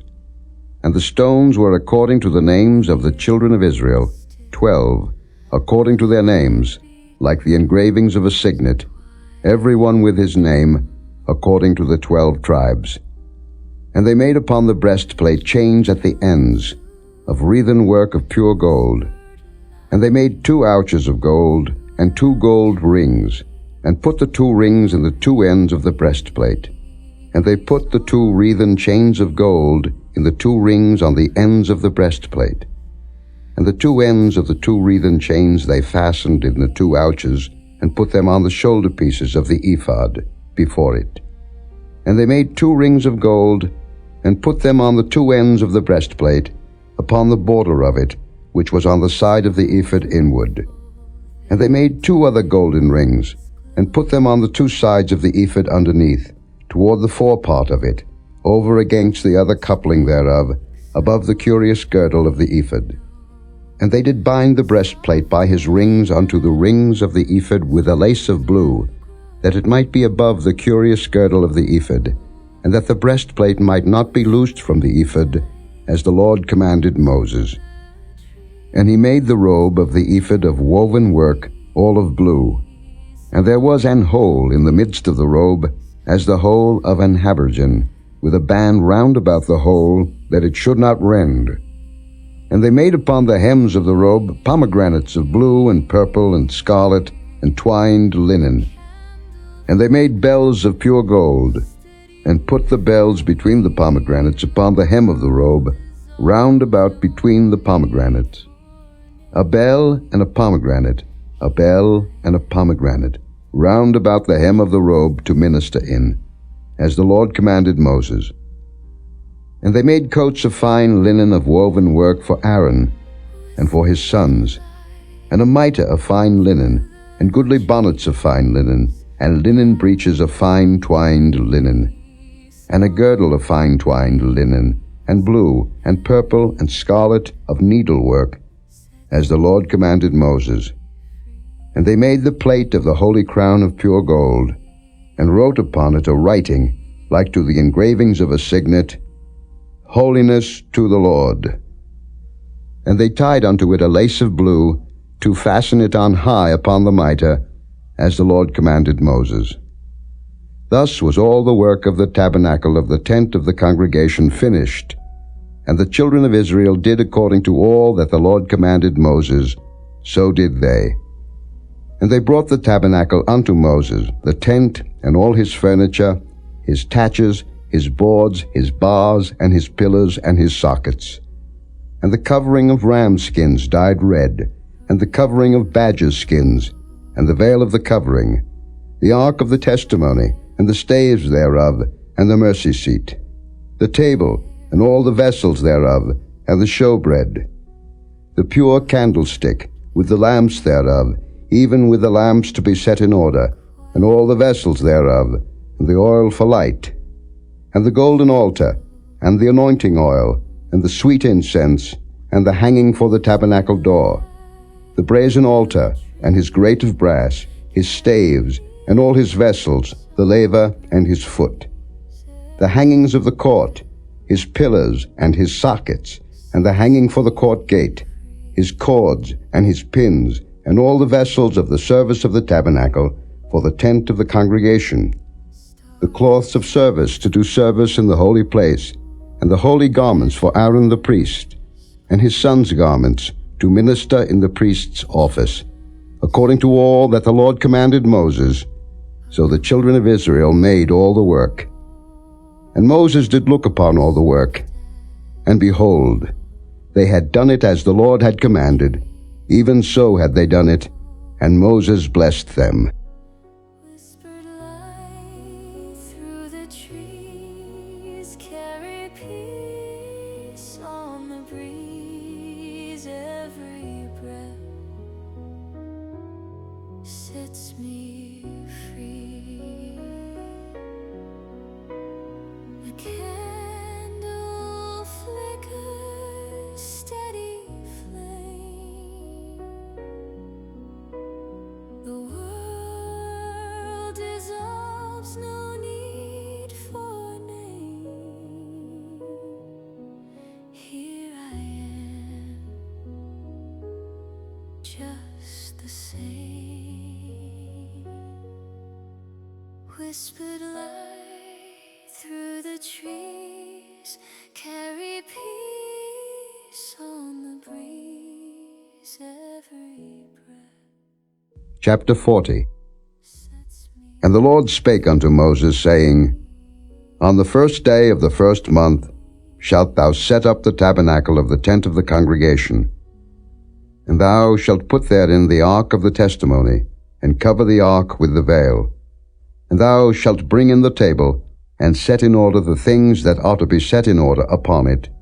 And thou shalt bring in the candlestick, and light the lamps thereof. And thou shalt set the altar of gold for the incense before the ark of the testimony, and put the hanging of the door to the tabernacle. And thou shalt set the altar of the burnt offering before the door of the tabernacle of the tent of the congregation. And thou shalt set the laver between the tent of the congregation and the altar, and shalt put water therein. And thou shalt set up the court round about, and hang up the hanging at the court gate. And thou shalt take the anointing oil, and anoint the tabernacle, and all that is therein, and shalt hallow it, and all the vessels thereof, and it shall be holy. And thou shalt anoint the altar of the burnt offering, and all his vessels, and sanctify the altar, and it shall be an altar most holy. And thou shalt anoint the laver and his foot, and sanctify it.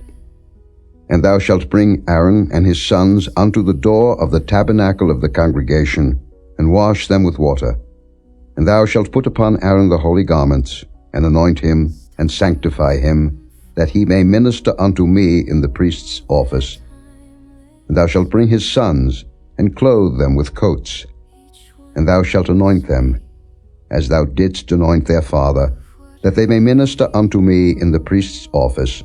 For their anointing shall surely be an everlasting priesthood throughout their generations. Thus did Moses, according to all that the Lord commanded him, so did he. And it came to pass in the first month in the second year, on the first day of the month, that the tabernacle was reared up. And Moses reared up the tabernacle, and fastened his sockets, and set up the boards thereof, and put in the bars thereof, and reared up his pillars. And he spread abroad the tent over the tabernacle, and put the covering of the tent above it, as the Lord commanded Moses. And he took and put the testimony into the ark, and set the staves on the ark, and put the mercy seat above upon the ark. And he brought the ark into the tabernacle, and set up the veil of the covering, and covered the ark of the testimony, as the Lord commanded Moses. And he put the table in the tent of the congregation, upon the side of the tabernacle northward, without the veil. And he set the bread in order upon it before the Lord, as the Lord had commanded Moses. And he put the candlestick in the tent of the congregation, over against the table, on the side of the tabernacle southward. And he lighted the lamps before the Lord, as the Lord commanded Moses. And he put the golden altar in the tent of the congregation before the veil. And he burnt sweet incense thereon, as the Lord commanded Moses. And he set up the hanging at the door of the tabernacle. And he put the altar of burnt offering by the door of the tabernacle of the tent of the congregation, and offered upon it the burnt offering and the meat offering, as the Lord commanded Moses. And he set the laver between the tent of the congregation and the altar, and put water there, to wash withal. And Moses and Aaron and his sons washed their hands and their feet thereat. When they went into the tent of the congregation, and when they came near unto the altar, they washed, as the Lord commanded Moses. And he reared up the court round about the tabernacle and the altar, and set up the hanging of the court gate. So Moses finished the work. Then a cloud covered the tent of the congregation, and the glory of the Lord filled the tabernacle. And Moses was not able to enter into the tent of the congregation, because the cloud abode thereon, and the glory of the Lord filled the tabernacle.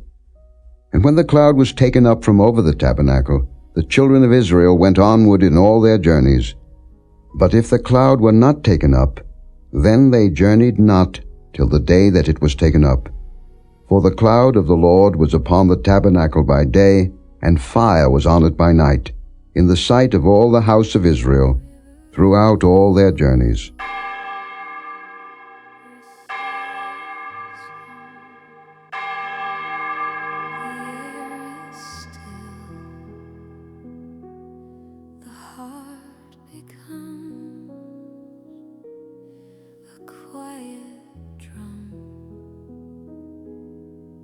Gentle tune,